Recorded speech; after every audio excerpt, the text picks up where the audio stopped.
Renee. Hey, how are you doing, Jeff? I thought you were going to do this, start it out Oh, for me, I but will. okay, I okay. will. No, I I will. got No, it. no, I'm sir. sorry. I'll jump right into it. Welcome to the MCU's Bleeding Edge, and I'm going to be your host tonight. I'm Renee, also known as Loki's mom, and I have a great, my goodness, a great slate here, an icon of screen of pictures and whatnot. I have Mr. Jeff S. True Knowledge himself. He's going to be my producer and director tonight, and also my sidekick. And he's brought his lovely little fire, whatever that is. I guess is that a firefly thing? This is the insignia from fucking the show, the game. Okay, got you. That's the firefly, Oh, little That's emblem. just dope Okay, as fuck, isn't it? I love that I'm it shit. Monster it High is. alumni. I'm And then we trying got to. and then we got the Monster High alumni herself, the Queen of the Clown World, Oh and shit. she is Sally, also known as Sally, and she's a favorite around here, and she's just adorable tonight. Got on her holograms. Thank you. um, Down in the lower right hand corner, we have the Cyberneticshark himself. He's just one of the great moderators and content creators out there. And just check out all of his websites, and he'll plug all of his stuff at the end of the show. And then also to the left of Cyber, we have Jasmine. She is a lovely lady, and she knows everything about the MCU. Just knows comic books and games, and she sets us straight. Just whenever we go off track. So welcome to every one of you. And I have a real serious question to ask each of you. I want you to think about it. Why did the plumber quit his job? Because life was too shitty. Close. Because it was shitty, you're right. And the show kind of, we have the puns that run through the show, and young Ellie has found this joke book. I think it's called Sometimes maybe good, sometimes maybe shit. Will Livingston's volume 2 of puns, and of course she has a good time teasing Joel with him throughout the show, and he just isn't having it. But as our show opens tonight, we have seen Ellie and Joel have left in the truck that Bill left them, and they have done quite a bit of traveling at this point. They've gone through the mountains and whatnot, Appalachian Mountains, and I'm an old trucker person and everything in transportation, so I'm always down on whatever their routes they're taking. So they're taking Route 70 to Route 76 West. So we have a little bit of a road trip in Sorgen, and this show actually opens up with Ellie. She has her newfound gun that she's secreted away from Joel. He doesn't know she has it yet, so she's quite proud of it, and she's sort of pretends she goes to pew pew right there in the she's still a little kid. There's still a child there. She's not totally jaded and everything. So as they go along, they begin to know each other a little bit more. He kind of, well, you're cargo, kid. You're nothing to me. You're cargo. But then she keeps plying him with questions and whatnot, and he finally starts talking about his brother Tommy. So going around the table, this first question: what do you make of Tommy and Joel's relationship? How is this what kept Joel going? Do you think after he lost his daughter in the opening episode? And I will start with you, Queen of Clown World. Oh God, how'd I know? Him losing his daughter, and then God. And then I watched I watched those episodes hours ago, and then I watched the fourth episode again, right before we came on. So right now I have the memory of a goldfish. I apologize. Okay, alrighty then. How about you, Cyber? Can you take that question? What do you make of Tommy and Joel's relationship?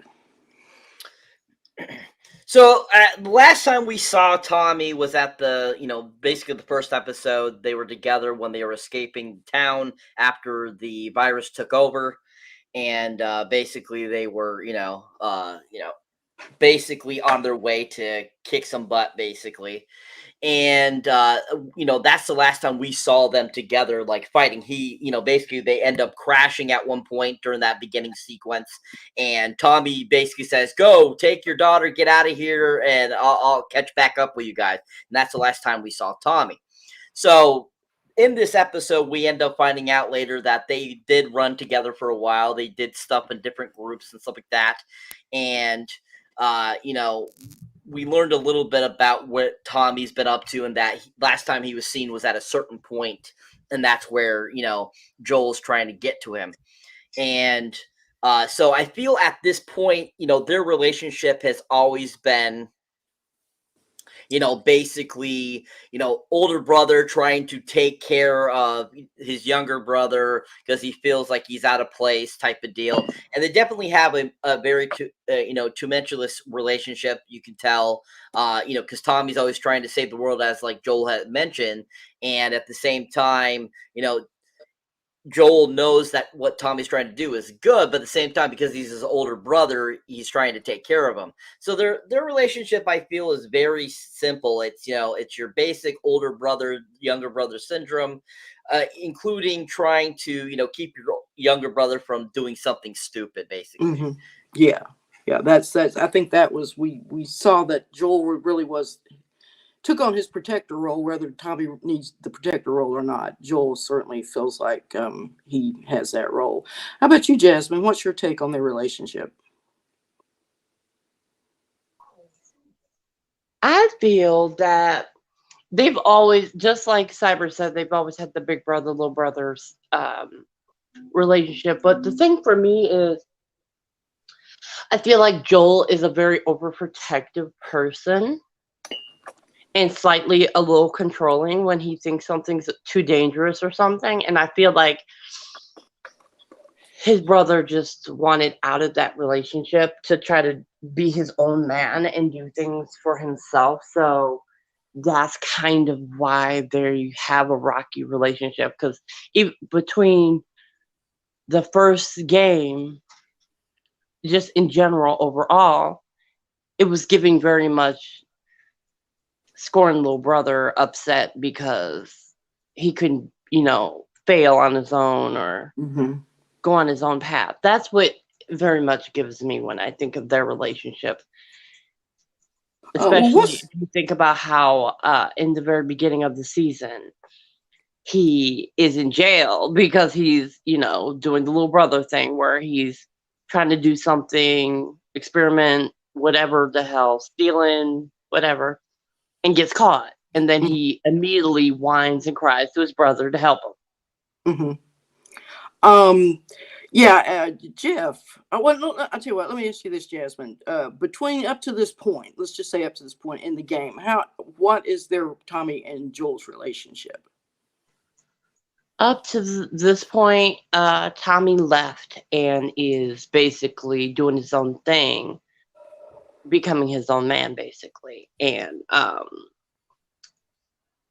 well, do they now inside the game? And that's something I'm not familiar with since I don't play the games. Do they actually explore the relationships or anything? Yes, they do. You eventually do catch up with him again in the first game, and you get to learn a bit more about the relationship and what's transpired with them. Okay. Luckily for us with this show, it's also written by Naughty Dog too. They are assisting with the show, which is helping further the stuff that we didn't get in the game, because you know some people are like, I don't like that much plot in my game. I want to kill things. So that's why it's really nice to see that Naughty Dog's also helping with script writing in here. Right. Okay. That's really good insight.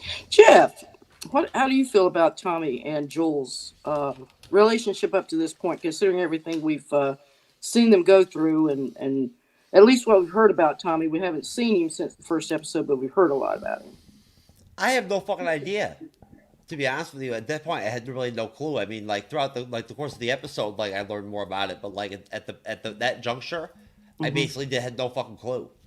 Like other than what I saw in like the first episode and whatnot, right? Like I really had no like depth of like anything to work with in terms of really like, you know, what we're working with Tommy, right? I mean, everything has been pretty much driven through Ellie and Joel. Right? Well, what do you think about what Joel has said about him? What do you mean? Well, like in this last episode, he goes into detail about what happened with him and his brother in between the time and when they wound up in Boston.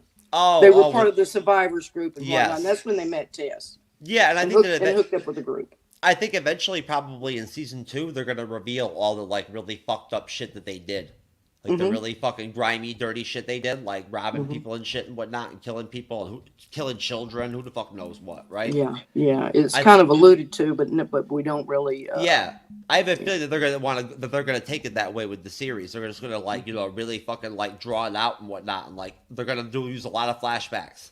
I think Mhm. concurrently, right? Mhm. That'll be a part. Like I think probably a part of each season. There'll be flashbacks all the way through, and like Okay. I Yeah. think yeah, Yeah. Give us more backstory of what, because there's a lot there. I mean, 20 years of stuff. that's what I would do. Well, If- yeah. Yeah, Yeah. if I was gonna do 4 or 5 seasons of this, I would do it like that. You agree with me on that, Cyber? Yeah. Yep, he gets a thumbs up. He approves. Okay, Yeah. dokie. Jeff, can you do us? I jumped the gun a little bit when getting started. This is my first time doing this, folks, so I kind of got a little ahead of myself. But Jeff, can you show us? You have some videos you want to show us? Can you go ahead and Sure. cue those up? All right. Let me just make After sure you scratch your arm, thank you. I'm your sorry. armpit. Hey, I want to make sure. I want to make sure Take a that bath next time. I've got to be. I got to be accurate here because I can make a Ew, mistake. take a shower. I can make a mistake and we could go from fucking like the video we're supposed to get to like the video that's titled "Me Turning Out Wakandan Queen Round 2." You know what I'm saying? So you don't I want that. love to see Angela Bassett's reaction to that. Jeff. Believe me, you don't want that one. You know what I'm saying? There's stuff in there that you can only find if you read like Dante. Has Renee seen the Oh My God video? What is the Oh My God video? No, The oh one my with God, Stevie no. Wonder? What? Oh yeah, with well, the white I've lady, seen it. Stevie I've seen it. Wonder. Yeah, we don't need to go to Stevie Wonder right yet. We can What maybe do you do want- Stevie Wonder at the end of the show. Renee, what do you want to see first, the promo or the inside or behind the show stuff? Just show us the promo right now. Maybe we'll do the inside a little later.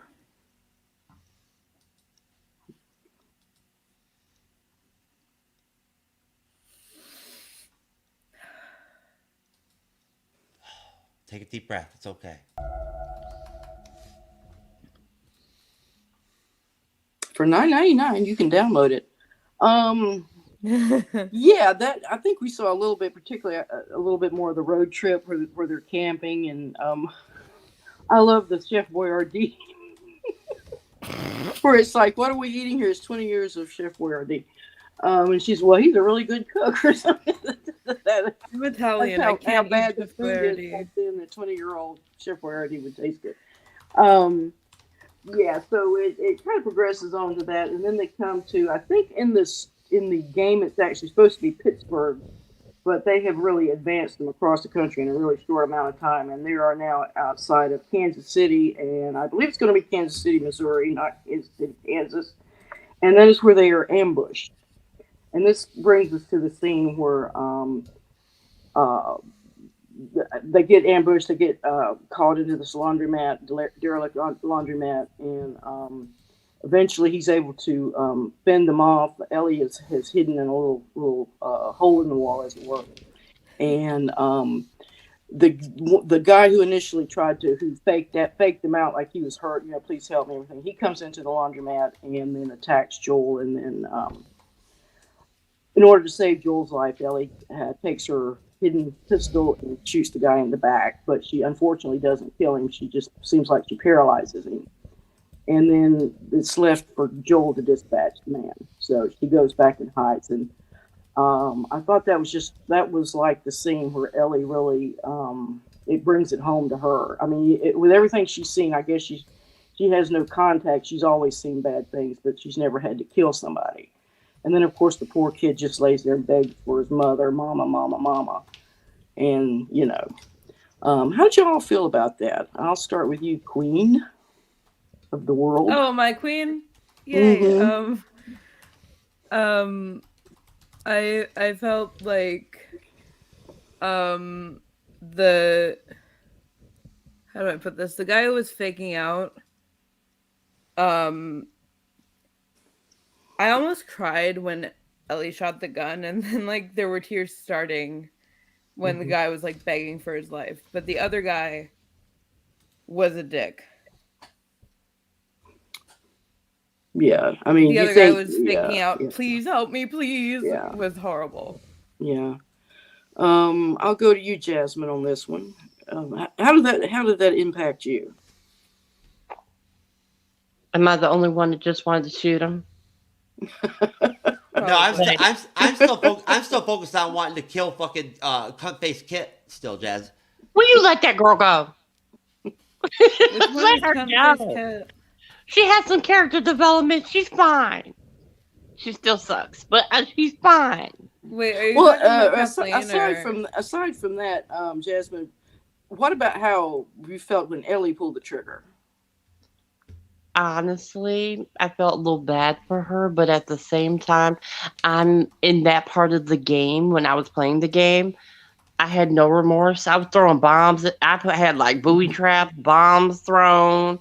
I mean, boy wouldn't have been able to cry for his life if he wanted to outside of my legs gone. So, Yeah. I felt a little bad for her, but not bad for her because if you think about the situation, Right. especially if you played the DLC, you know that she's had her fair share of war. That's kind of why she says that. It's not the first time she shot a gun. It's just one of those it's one of those situations where you're just kind of like, you have to tough it out because if she had to run for it because there was no way she was going to be able to pull that trigger. No, Because but Jazz, she's an instigator. She starts fights. No, because of the flashbacks that she was having because of the noises. That's why she wasn't going to be able to pull the trigger. And that's why she broke down and hid behind the wall the way she did. It's because the flashbacks were coming to her. I'm glad they're not like showing her backstory quite yet. So you're saying that's in the game. They're showing that while she's doing that. Yeah. Okay. It's something that happens in the game, and they kind of took it from the DLC and put it into this part. Okay. Then opposed to Downloadable content, by if the you way, don't mind for me- the old timers. Renee, if I could jump in real quick and whatnot, I just want to Go say ahead. that honestly, that it won't matter now because now that she killed that first one, she'll kill away for the rest of the show. It won't matter anymore. It'll be Pedro gone for her. Pascal killed him. She just shot him. No, but that, I mean, honestly, I'm telling you, like, you can tell with her dynamic, like her personality, like she likes violence. You know what I'm saying? When I thought about it. When she actually cut that fucking that what do you call it, SpongeBob person or whatever that Renee I think referred it to. SpongeBob person. Elaborate. I think it's because she's actually kind of twisted, right? Like she's not like twisted. She's a survivalist. She's seen her fair share of shit, and if you played the game, you know that she's seen her fair share, and it's hardened her to a point at such a young age. To the point that basically, she brushes shit off and is like, all right, I'm ready to go. That's what I'm saying, though. It's innate in her, right? Like, yeah, but it's not because she wants trouble. It's because she lives in a world where trouble's inherent and it's coming regardless. Yeah, it's not like she gets off on it. Not to say that about a kid, but it's not like she gains a thrill from it. And with this show, they've cut out a lot of the zombie part of the show. I mean, from the game, they've cut a lot of them out because there's so many. I don't consider them zombies. I consider not them people in this virus. particular show, but when it was in the game, they're more like zombies the way that they act. Well, they're zombie-like, yeah, very zombie-like. Wait a minute. I mean, they're under somebody's under. And you're either a fucking zombie or you're not a zombie. Okay, is that they basically the call way them you described them to me when we were on the phone that one time? It sounded like zombies, and then it wasn't. They're infected. That's basically what they are. But Well, essentially, it's a disease. Hang on, that's essentially what they are because if you go back to what it's based on, the cordyceps fungal virus that infects ants, they do become zombies. They're alive, yet they're under the control of the because the host actually sends somehow, some way they will be directed to a particular tree, a particular leaf, and they will get up underneath and bite into it. And that's where they're drawing their nourishment from, is from that leaf. And then eventually they die, or the thing sprouts another thing and they die. Yes, ma'am. Go ahead, Queen. I just Googled definition of zombie. It says a corpse said to be revived by witchcraft, or a tall drink consisting of rum, liquor, and fruit juice. So either way you're going to be turned out. But well, I think for the definition of the show, I think zombie. We may as well call them zombie. They're basic yeah. zombies, especially when you think of them. Cyber. How are they zombies? They don't eat fucking people. They just bite people. They do in the game. We will move They on do to in that the at a game. later. We'll move on to that at a later time. Cyber, how about your take on that whole scene, the whole laundromat scene? I appreciated it. I liked it. I thought it was a good sequence. I liked that she ended up coming out of the wall to save Joel, and I thought that it was a very fun moment. Honestly, I wasn't thinking about what her backstory was, what she was thinking, why she acted that way when she got back behind the wall and stuff. I just saw this young girl come out, shoot a guy in the back, the guy screaming, and basically need to be put out of his misery at that point because of he was trying to kill Joel. So I think honestly it was just a really great action sequence, a really fun sequence, and I thought it was a great addition to this episode. Okay, If alrighty. Joel dies, we riot. All right, Jeff, your take on the episode, on that particular scene. Zombie, you can talk about your zombies now. What was I apologize. I'm getting confused. What which scene were we at? Was it We're in the Laundromat. laundromat where Ellie has to come out of the hole where she's hiding and kill or shoot the guy in the back that's choking. Yeah. No, like I mean everybody pretty much already explained the whole situation. I'm just telling you, like I didn't play the game, right? And I think that's cool because to me, like I just look at it as I look at it with the same attitude I have about Marvel and the MCU, where I everyone that's on here knows I do really think it's cool and like I enjoy it when people come on and they have contrasting opinions. And like the Guardians of the Galaxy is their favorite MCU film, right, or something, or Ant-Man, right? I find that interesting, right? Now, if Thor: Love and Thunder is your favorite fucking MCU film, then I don't know. At that point, maybe you should go live with Taika. You know what I'm saying? And just go. If Thor: Love and Thunder is your You know what I'm favorite saying? film, out. Yeah. There you go. But you know what I'm saying? At the end of the day, Thank you. It is a good film.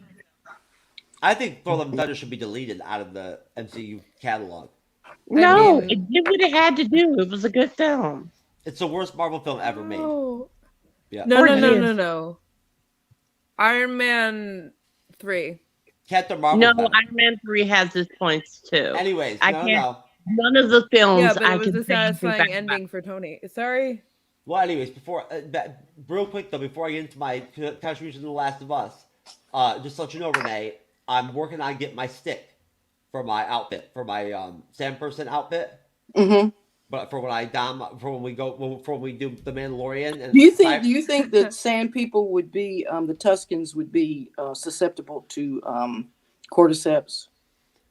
I'm not sure. I mean, when you can't even really tell fucking like what your gender is or whatever and whatnot, or like even like fucking. I don't think cordyceps matter. I don't think they care what your gender is. How do you think the Tuscans would handle that situation? How would they handle cordyceps, man? Yeah. Don't Honestly, Tuscans just beat people? Who knows, man? I mean, really, there's no way to know with the Tuscans. I mean, because you wouldn't be able to understand anything they would fucking say anyway. So really, okay, all right. Well, we'll move on. Okay. After that episode, we do meet a new character, and I believe it's the young man who has been killed. His mother. Her name is Kathleen, and she seems to be the leader of she's not Fedra, she's not a part of the Fireflies, she's a part of a whole new group of rebels or people that have, apparently they have commandeered the Fedra facility there in Kansas City and took over because they're driving all the vehicles and whatnot, and they got all the gear on. And she is interrogating a man who apparently was her doctor. And she's quite familiar with this person, but she's accusing him of being an informer, I guess, to Fedra. And she's looking for a person by the name of Henry. Yeah. And she asks him, where is Henry? She wants to know where he's at. She seems to think he knows. And then she's called back out to the they brought the body back out into the street from the laundromat, and that's, of course, she goes back in, realizes she thinks that this gentleman by the name of Henry is responsible for this and possibly working with these what's what they're calling these mercs, which they merchants, I guess, what go through. I guess that's what Joel actually is a merc. And then she goes back, kills the doctor, and then comes back out. And with Jeffrey, her cohort there, they then go looking for Henry's lair, or Henry, and I guess Sam is another character. Henry and Sam is with him. And at that point, Ellie and Joel are hiding in an old bar, and they're just sitting there. They're having another little, quite a few of these in this episode where they're just talking between each other, and that's when she reveals it.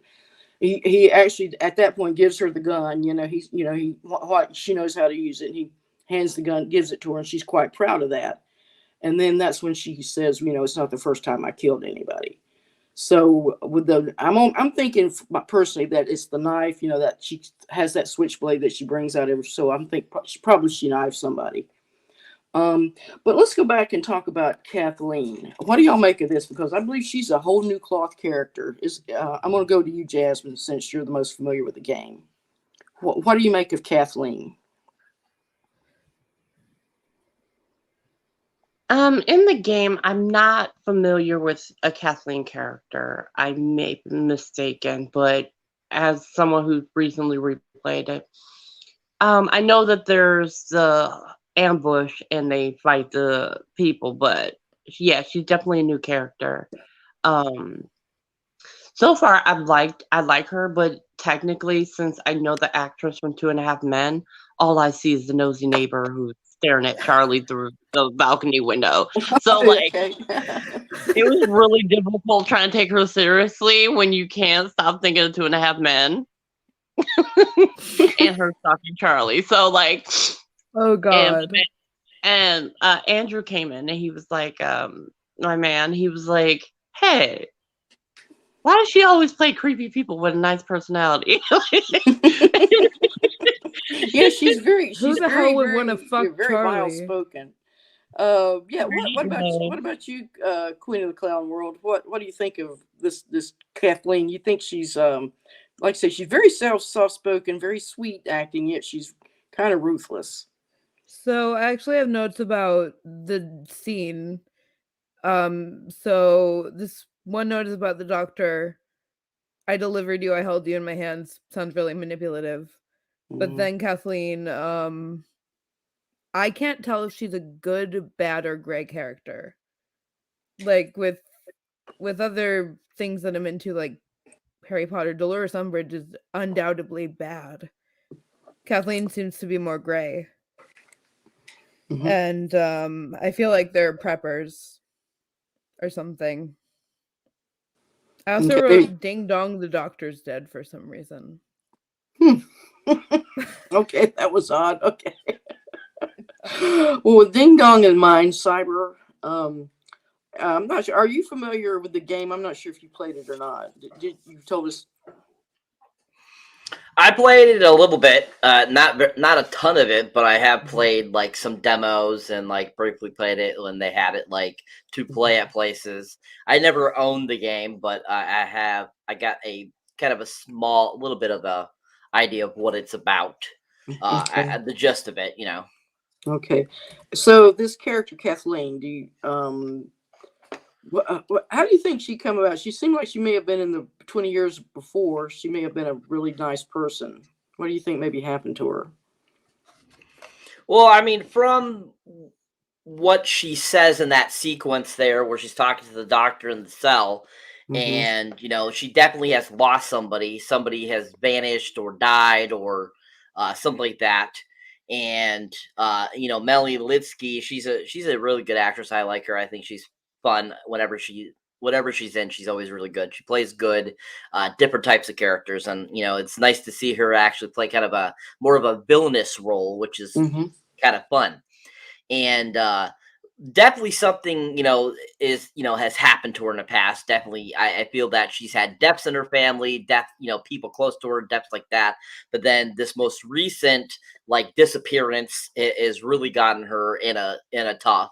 And because of the worldwide takeover of this virus, these cordyceps, it screws with the person's brain because they have to deal with the consequences that are going on. So I feel that she has a mixture of things going on that's wrong with her, but at the same time she's trying to do what she thinks is right because of, how the world has become. And I think Melanie did a good job of expressing that in this, opening sequence of our first take on her. And I thought that she did a good job. And I thought that it was just a really great scene too. And her going back and killing the doctor just is a really good, idea of like she's going to be a great villainous adversary too to the series. Yeah, I would agree with that. Let's see. I believe Jeff. I believe I haven't asked you to get your take on Kathleen or Perry or any of the people that the whole group of that people. That's like you say. Joel refers to them as just people. Well, I mean, I'll say the one thing. What is Cyber? Does anybody know what the actress's name is? I'm sorry, I should have been prepared for that, but I don't have it pulled up right here. Melanie Linsky. Okay, Melanie Linsky. Yep. She actually like authentically can pull off, and I bet she is in her own real life like a pretty fucking hard ass woman, because she conveys like real I guess ruthlessness almost, you know what I'm saying, like real like black and white Thanos type logic, going on, right, you know what I mean? Yeah.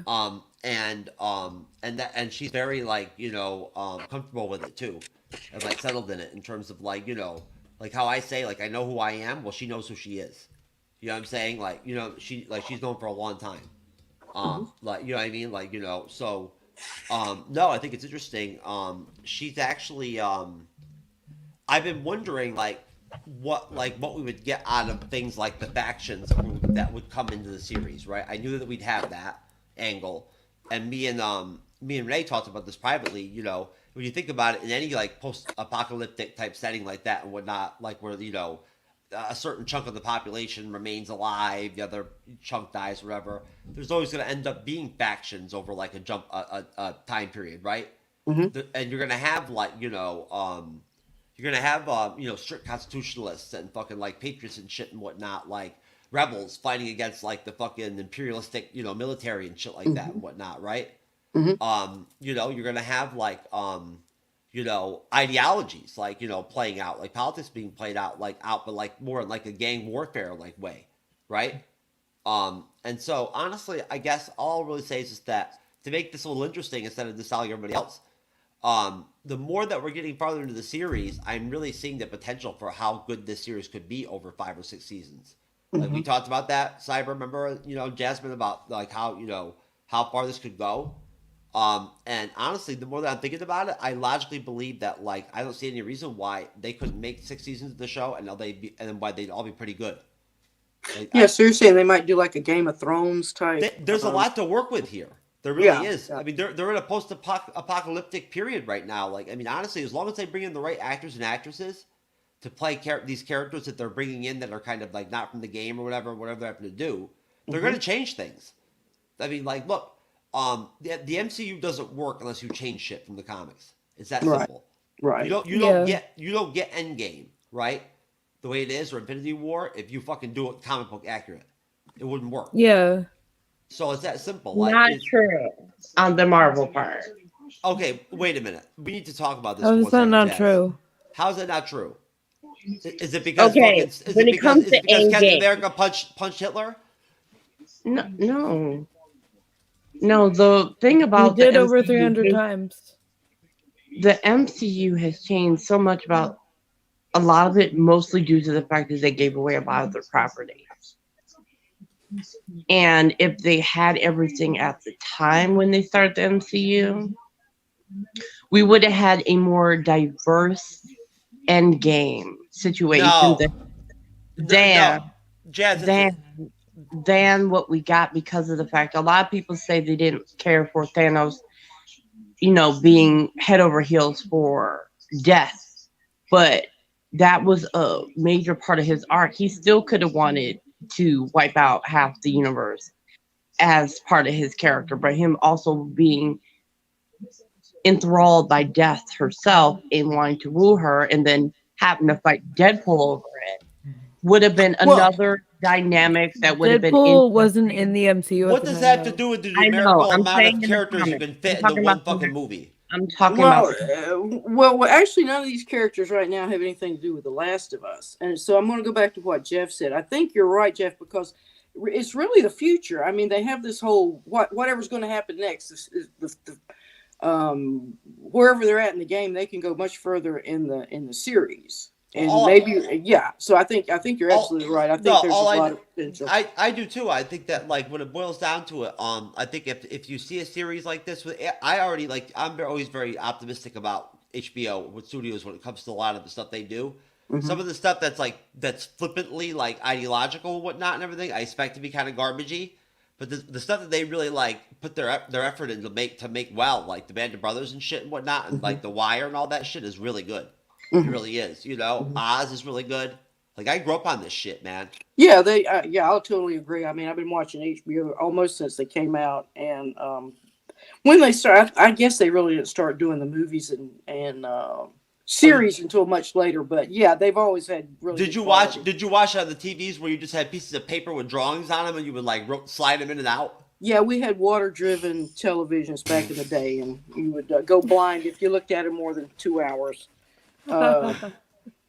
Okay, we'll move on to speaking of going blind. We'll move on to the next, which I thought was the creepiest. My glasses are filthy. The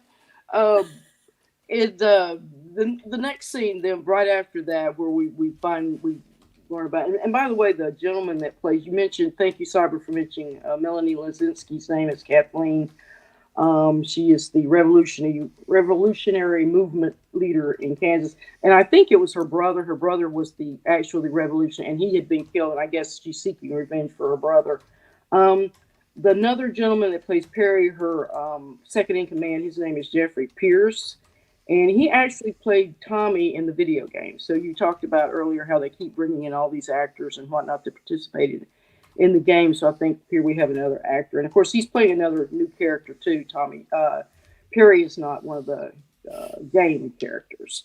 So the next sequence, we come into this building that they do find where Henry and Tommy were, and then they go up into this sort of like little attic area, and they find empty cans and whatnot, and then they also find all this artwork of two men in what looks like to be Superman outfits. I mean, we don't see the S, but there's certainly the colors and everything. From there, they realize, of course, they've gone, so they go back down, and Perry says, well, I need to show you something else. So they go down to the basement of the building, and that's where we see this crater, and it's just heaving, and of course, they don't say what it is, but we all know, and it is what's coming next. I think we'll see it in the next episode, but beyond that, it sure kind of winds down, and then Ellie and Joel make their ways into a high rise. Of course, he's an old 56-year-old man. He has to walk up. He can't get all the way up to the top, but I think the objective is that they're going to, once they get up to the top of the building, they can see where they're at and find their way out of Kansas City. So at that point, they get a good night's rest. Of course, they have she lands one more pun on Joel, and at that point, he breaks up. He starts to laugh. Whatever it is, he can't help it. I believe the joke is, why did the Scarecrow get an award? And the pun was because he was outstanding in his field. And so whatever that was, that just struck Joel as hilarious. And actually, it was diarrhea is hereditary. It runs in your pants. It runs in your genes. Yeah, that's even better. It runs in your genes. All right, I think that kind of brings us to wraps up the show. So I got one more question here, and I think we've touched on a lot of it. Maybe we can go back and talk a little bit more about it. What about Ellie with the nudie magazine? Did we cover that? Oh no! Yeah, we'll oh my back. God. Well, yeah, we'll go ahead and apparently sticky? she found a copy of Bill's porn that she decided to take with her on the road That was the best trip. part of the episode. And she, and here's the punchline. Now, I've worked in transportation my whole life, so I've seen all kinds of stuff and stuff and whatever you see it in lobbies and whatnot, in drivers' rooms and whatnot. And I've actually found one of those porn magazines that have the pages crusted up. So that does happen. Anyway, I'll get into the moral question here, the moral dilemma. If you, pal, were in this situation, how do you think you would fare? And I'm going to start with Cyberneticshark because I think you would do real well. How would I fare if I had to kill somebody? Is that the question? If you had to live in this particular world, this dystopian, particular- it doesn't necessarily have to be this one, but it can be like, say, we've had a horrific nuclear war, so which is quite possible, but not to the point where it kills us all off. But here we are surviving. I would do fantastic because that means that there's less people, and I would agree that I would do very well in this situation because I'm very well contented with myself and with being alone. So I would do fine. I'd be out there foraging, I'd be like what Nick Offerman did in episode 3, where all of a sudden I'm going around and fixing all these things and putting things together and stuff like that, getting all set up and stuff like that. That would be me doing that. Except it would be a lady that you invited into your compound. Oh yes, definitely yes, a lady, most definitely. If your wife's not there, if you're yeah, if she makes it, yes. Could you mention? Could you mention Cyber was in episode 3 with a dude, and he was in that relationship? Oh, I don't want to think about that. Let's not Jeff, torture stop. Cyber with that question. I mean, if I found a dude in a thing like that, I would just shoot him. I'd be like, I don't know who the hell you are. I don't care that you're stuck in there. Cyber would kill himself before we even get to the end of the fucking episode. Oh yeah, Exactly. Cyber would just kill himself. Yep. All right, Queen of the Clown World. How would the Queen fare in this new clown world of chaos? Not good, Clown man. World of Chaos. That would be a good name for a band. There you go.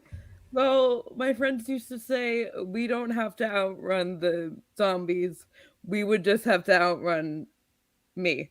And so I'd probably be dead within about a week. Oh no. Or like infected. So you think you'd be one? Okay. Oh, we'll leave it at that. How about you, Jasmine?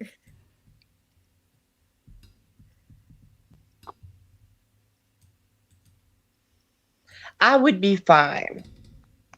Because I would literally have done what dude did in episode 3 and had my whole town boxed the fuck off, rigged the fuck up, and minded my own business.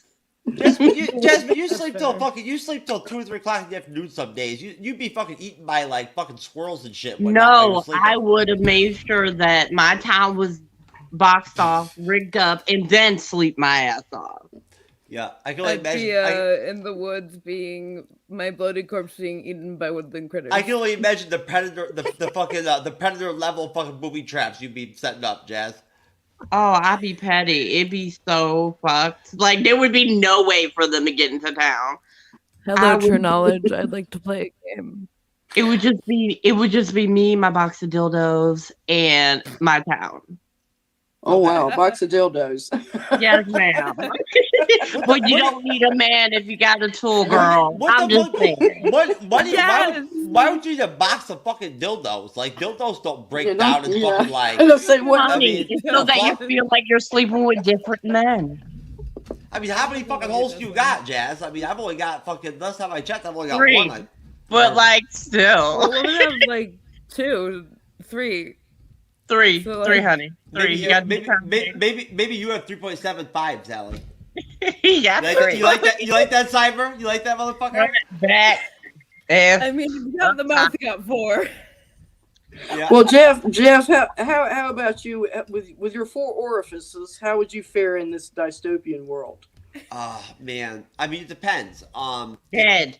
In my old life, like before I got hurt. This one. Oh, now how I am now.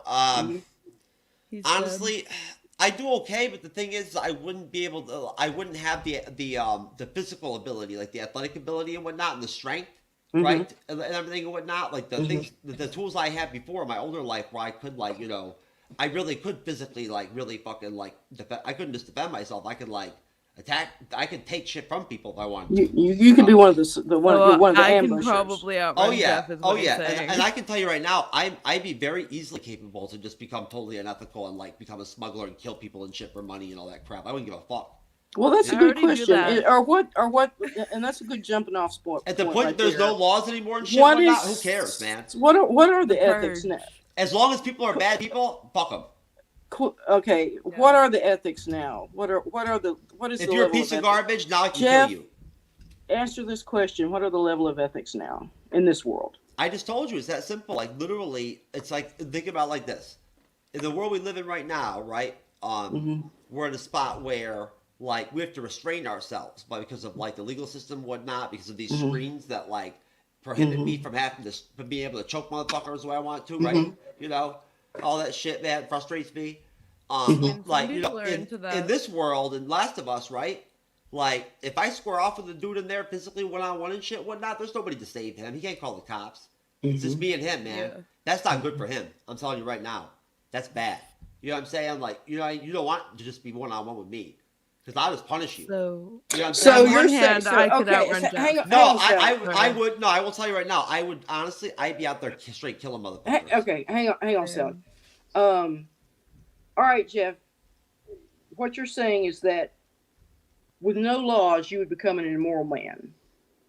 Yes, most definitely. So the idea that I think it's actually misquoted to Kierkegaard, but Sartre. I would said still it, live a good life. But if Sartre said that if there is no religion, then all things are permissible. But you're saying you have religion and it's still permissible. I believe is that what I'm getting? I mean, this point you have is your religion gone at that? I think God in a situation like that, I think God changes a little bit. Like he understands. He grasps that like you're in a fucking like he's real time. He's there.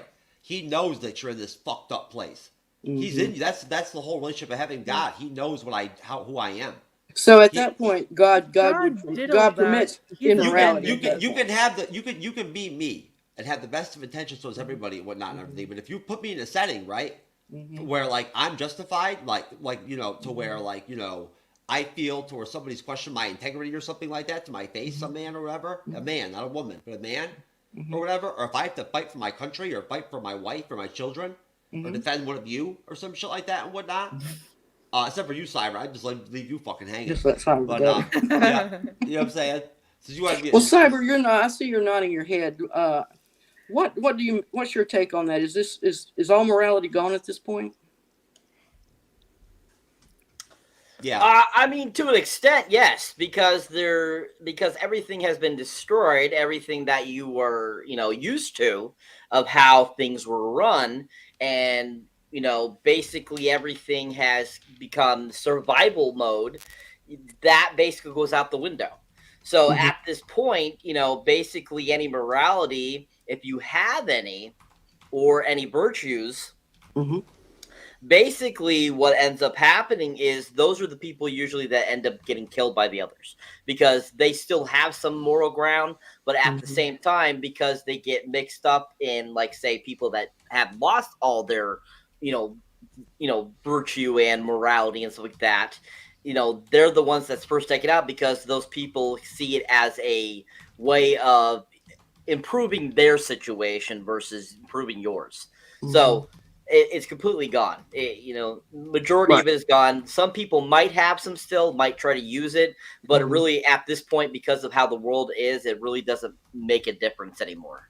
Okay. Okay. Well, I'm going to take that, change the question up a little bit just for you, for Queen and Jasmine. So all the morality, in a sense, is gone at this point. Does it just continue to be nothing but immorality until no one's left, till we've all killed each other at that point? What's your take on that, Jasmine? It reminds me of the show I'm currently watching, The Dome. It to me, it feels like the way humanity is at this point, it feels more like if we were in that situation, we would end up killing each other, and to the point of those no one who left. Yeah, no one left. Yeah, those who weren't killed by, I wouldn't say toxic people, but the people that are survivalists to the point of kill anything that gets in their way when it comes to getting materials, ground safety, stuff like that, would get infected by the plants and then overrun the people that were trying to like hide and stay out of everything, because eventually there would be far too many of those infected because of the fact that they die and then the fungus just goes in you and then you're back up again. Okay. How about you, Queen of the World? I'm getting a little echo too, Jeff. I think it might have been Jasmine's. And I noticed when I went off, it stopped echoing. Go ahead. Oh, go ahead. Go ahead, Sally. Yeah. What was the question again? How would morality change? Is it then? Do we let morality? It's what jumping off what Cyber says. And at that point, it's survival. I mean, you got to do what you got to do to survive. That's your keeping yourself alive and your family alive. That's your first objective, really, moral objective, if you want to call it that. But do we just let things continue that way in this world where at that point we've just killed each other off? There is only one person in my family that I would stick with in a situation like this, and it's my sister. So I can't exactly say that I would protect my family, but if it comes down to me dying or my sister dying, I would rather die first. So at the end of the day, morality and my inhibitions about killing people, if my sister is in danger, I will kill anyone, everyone it takes, just to make sure she's safe. Oh yeah, well you try to fight. I like that. You try to fight that bitch. You try to wrestle with that motherfucker. Then you run your mouth, motherfucker. There we see that. If she's beating up my sister, I will beat her ass. I don't care that she's She-Hulk. Sally, I'm telling you right now, She-Hulk would hit you so fucking hard, you would be launched fucking like hundreds of fucking feet away. And then I would like go back to the She-Hulk picture. Go back to that picture, Jeff. Go back to the She-Hulk picture, Jeff. Okay. Well, hold on. I think. That one. No, but after you do Sally, that that's a medical diagnosis of what happened to me after She-Hulk episode 7, when I got permanent erectile dysfunction. To a hot dog. That's basically yes. To a schnitzel. But that's actually like that's being nice to me. Like that's actually like inflated. Yeah, put the picture back up, Jeff. Put the picture back up. Jeff, why? Oh my God! I swear to God. Are you not going to put it back up? I'm fine. I'm trying, man. Oh my God! I thought you had it right. Look, I just smoked crack. You're not getting good grades on my. I smoked crack over there when I walked away from it there. Whatnot. I'm all fucking cracked out, baby. Okay, let's move on. Giveaway. Now look at that little inset picture of that curly hair. Now isn't that adorable? I think Jeff should let his hair grow back out. Oh, I'm gonna dye my hair red this week. I'm probably gonna do it. Jeff, you're gonna look like Ronald You do look really. I mean, you've got a little bit more weight on you. I dye my hair with red. Cyber probably doesn't remember, but when let your hair grow out, and your hair is actually curly, like Renee just said, you will look like Ronald McDonald. When I first met Cyber, I look like Ronald McDonald. When I first met Cyber on Rizzo, but I didn't really know him. I still had red hair. Like I had dyed it just recently and whatnot. Well, you're gonna dye it like red, ginger, or like red? Human red or red? That's the only color. That's the only color I ever dyed. Is red. Speaking of red, Jeff. Speaking of red, instead of, I think I sent you some pictures. Can you put those pictures up for me? Where? Of Lady Death Lady. Oh fuck! Where did you send them to me? Where did you send them to me? I thought you had Lady it up ready to go. Beautiful tonight. Oh, I can't pull them up through text message. You have to send them to me on like no, I can't do Facebook the or private chat.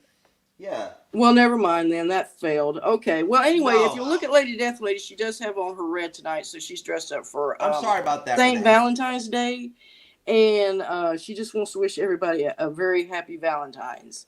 And with that, I really have concluded everything that I have to speak of tonight and to do. So if we want to go around and any last words, any last thoughts, and we'll start with you, Jeff. Yeah. Well, first of all, I'll give my rating. Go ahead. And I also want, and before I do, I want to put it out there right now, since we're only like below under an hour. If anybody wants to hang out and kick it and whatnot and everything, I'm just gonna chill and have a drink and whatnot and like kick it and fucking talk some shit and talk some MCU and whatnot and everything and fuck around. So if anyone wants to hang out and kick it, we'll kick it. But I'll give the episode probably, I'd say I liked it better than episode 3. Um, I'd give it probably but at the same time though, it was kind of slow at times. It really was. Hmm. Right. And the action wasn't really all that great. It wasn't anything really like all that outstanding either. Hmm. It wasn't Walking Dead level at all. That's one thing I will tell you right now, as far as comparisons go. It's that they're not even close. I haven't actually watched The Walking Dead. Well, that's your fault. Sorry. You know. So you can get Jar Jar Binks up, but Even you can't get Lady. You can't hey, get Lady Deathly. Even Jar Jar knew about that shit, Sally. I know Jar Jar Binks knows about that shit. Right? Come on now. He'd be How about you? How about though. you, Sally? How about you, Sally? What? Oh, wait. What's your rating, Chef? I'll give it. I never even gave it. All right, give it. Yes, your rating. I'm gonna give it an 8. Okay, Sally, your rating and also your general thoughts on the episode, how it was constructed, and performances and whatnot. So I watched 4 episodes today, so I'm gonna rate them from first to last. Okay. Episode 1, 10 out of 10. I really enjoyed episode 1. 2, I don't really remember much of what happened in 2. I was a bit distracted today. But I am every day, it's fine. 3, I'd give like a 6. 4, 8. Okay. Alrighty. Anything stand out? I deducted 2 points because I had to watch it again to really understand what was going on. And I also put God damn it, there's a cliffhanger in my notes. So yeah, because I think we finally meet Henry and Sam at the very end, and Henry, I guess Sam is the younger one. He has the Superman mask on or something. I'm not sure what's going on with him. Okie dokie, I'll drop down to you, Cyber. What is your ratings and your overall critique of the episode? I thought it was a really solid episode. I really enjoyed it. It was a lot better than the last episode. It gave me hope again for the series. And I give it a solid 10 out of 10. Overall, I really enjoyed it. I liked the introduction of Melly Linsky's character, Kathleen. I like the whole aspect of it. I loved the conversations, the jokes they came up with. And I thought it was a really solid episode. So, yeah, 10 out of 10. Okay, thank you, sir. And Jasmine? I think it was a solid 9 for me. That detour with, the character that I'm going to call the nosy neighbor. Mm-hmm. As a new character, it was a little distracting for someone that's played the game. But other than that, it was a solid 9 for me. Okay, good. Really good rating so far. I'm going to give it an overall 8.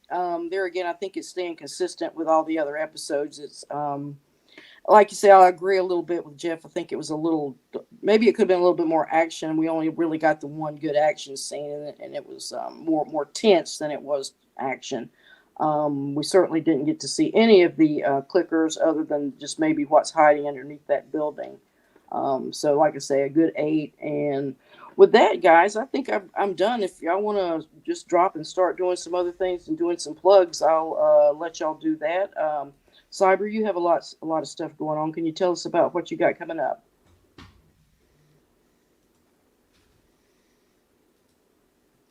Cyber, can you tell us what you got coming up? Oh, sorry. Okay.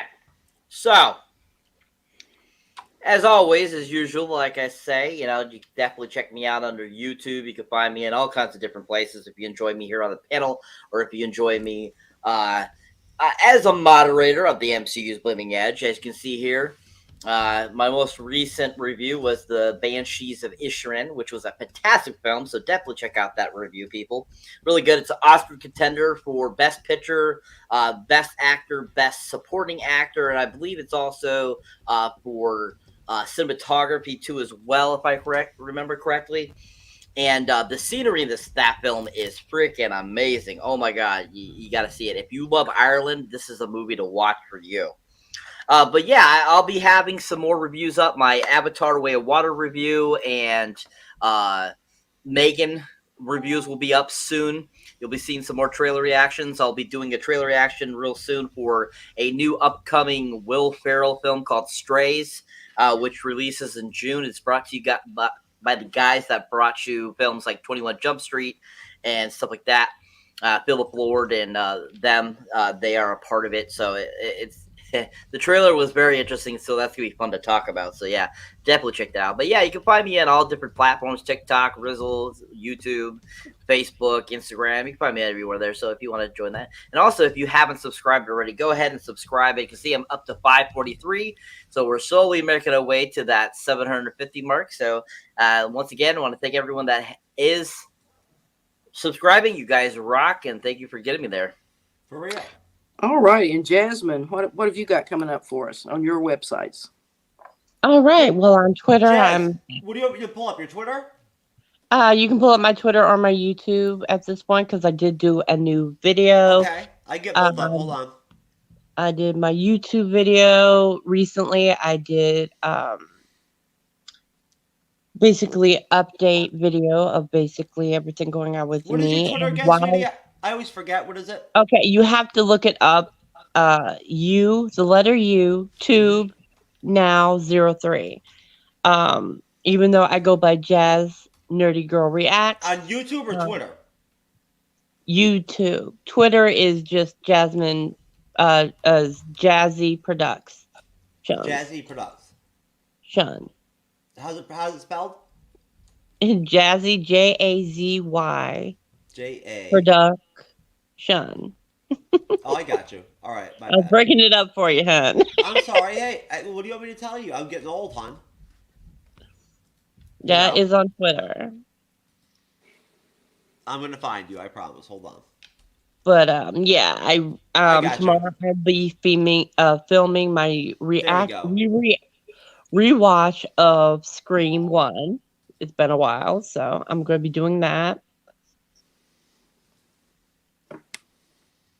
Now, what is YouTube?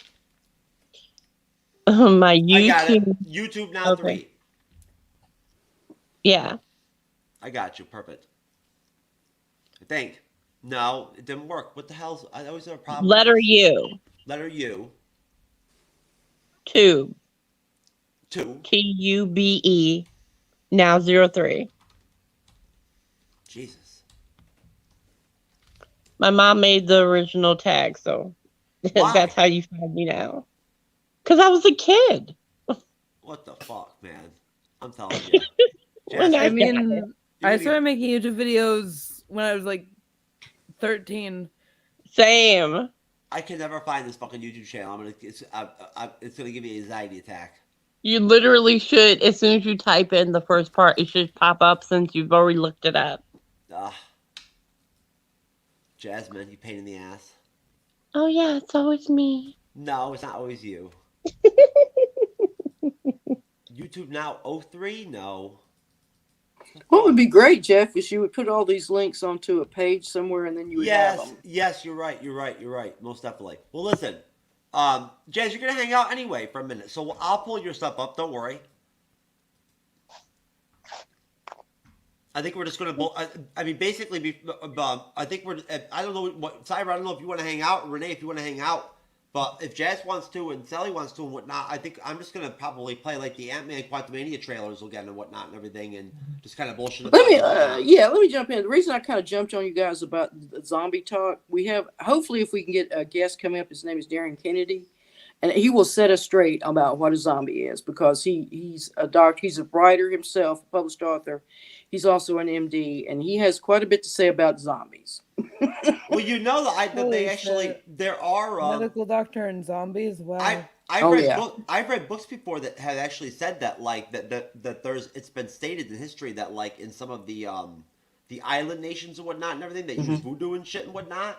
They've actually like created zombies and shit and whatnot, and they spirit zombies. I think that's mostly when we're here about that, and there may be some truth into it, but I think we're looking at drugs, the use of drugs and whatnot, and they may be people who are brain damaged and it's a lot and things like that. I mean, Y'all tell anybody I kill you!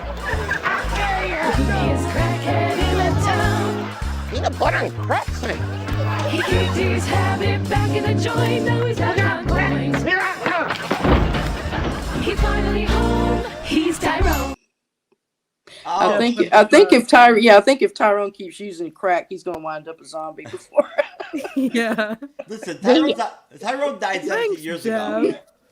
When it comes to witchcraft and voodoo, a lot of the time they are demonized and said that they're the reason or causes of something, and usually it's not true.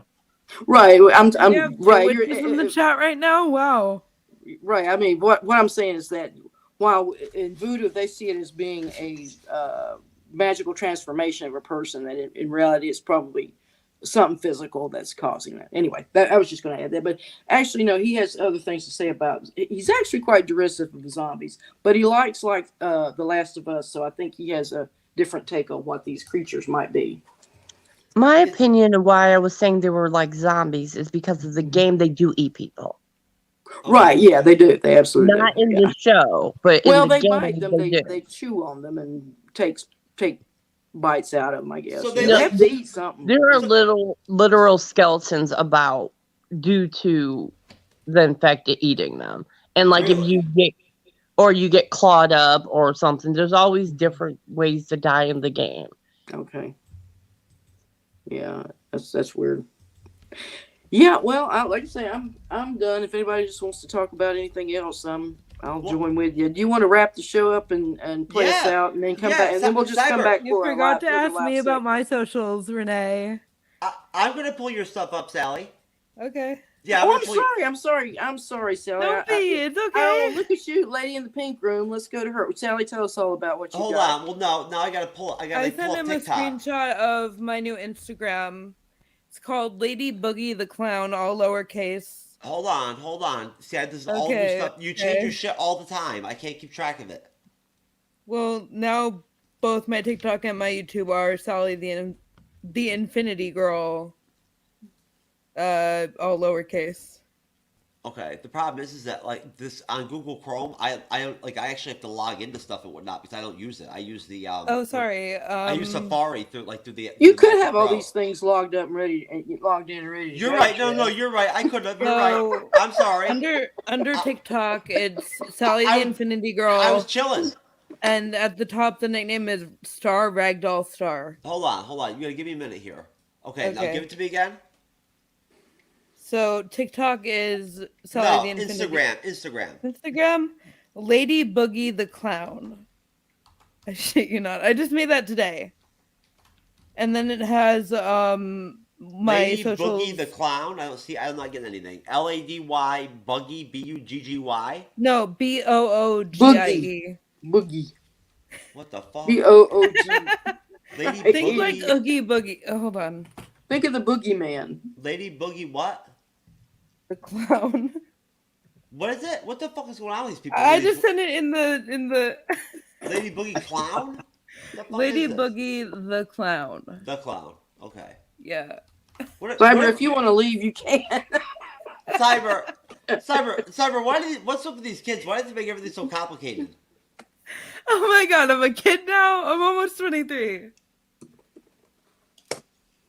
That's still a kid. That's still a kid. Oh What my the gosh, fuck? you're just a baby. Yeah, I'm not a baby. I was still a kid when I was Most of the 23. time. You're a child.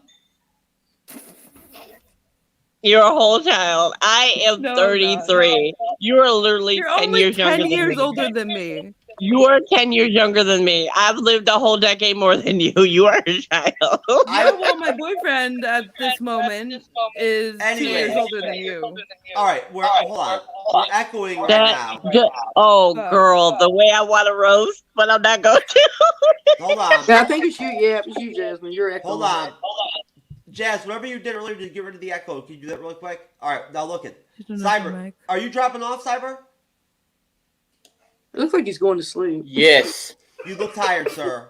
You look I can see tired. his little. You He's look getting, fucking he's getting glassy eyed the exhausted. way Are you- Ellie are was you- in the car. Are you feeling well? Yeah, I'm Is he fine. Exhausted or high? Okay, good. He looks Did- hellen Just hard, I Jeff. know He I looks just fine. have to. Got to be up for work at 8 tomorrow, or for Did 8 you get- tomorrow. So Did you get your other T-shirt? no, it has not showed up yet. It'll get there. You guys And- have and- t-shirts? Yeah, we do T-shirts now, Sally. See, if you've been around and like been a part of the team for the last couple months and whatnot, you'd have T-shirts too, motherfucker. Shut the fuck up. I was mental. I know that. Come on. Listen, if you stick Okay. around, listen, sweetie, Sally, of course, if you stick around and whatnot and jump on the next show with us or whatever, I'll get you a t-shirt, hon. Okay? Go ahead and play us out, Jeff. Play out. I'm doing the show. I'm gonna keep. Fuck, are you kidding me? I'm about No, to no, run- do us close out this portion of the show with the I will. thing, and then but stay I got you. live. There you go. Thank you. I got you. Remember, I'm the director. I'm the However that moderator. however that works, I'll figure it out. I will. I don't even know what you're talking about, but I'll do it. It'll be magical.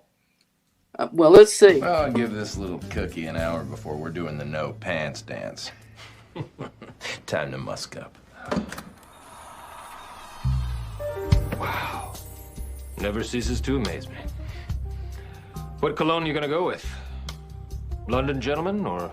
Wait. No. Hold on. Blackbeard's Delight. No. She gets a special cologne. It's called Sex Panther by Odeon. It's illegal in 9 countries. Yep. It's made with bits of real panther, so you know it's good. It's quite pungent. Oh, yeah. Ooh, it's a formidable scent. It stings the nostrils. In a good way. Yeah. Brian, I'm gonna be honest with you. That smells like pure gasoline. They've done studies, you know. 60% of the time, it works every time. That doesn't make sense. Well, let's go see if we can make this little kitty purr.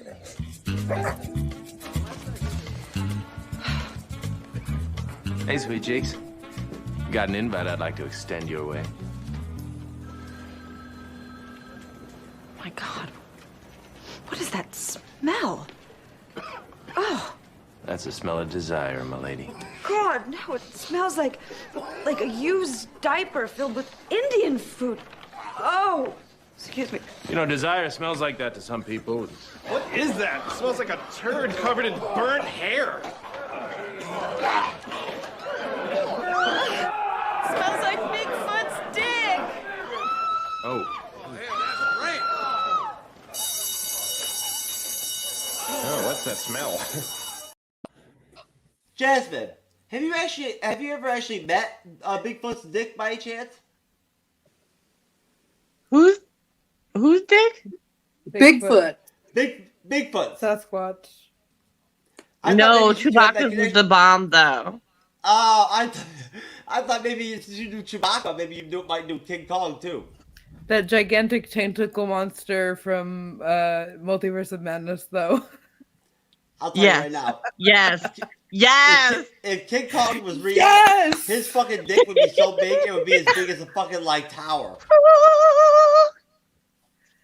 Oh my God, we are monster fuckers. That hand from the Eternals that's in that's in the ocean and shit would be that would be the only hand that could jerk it off, right?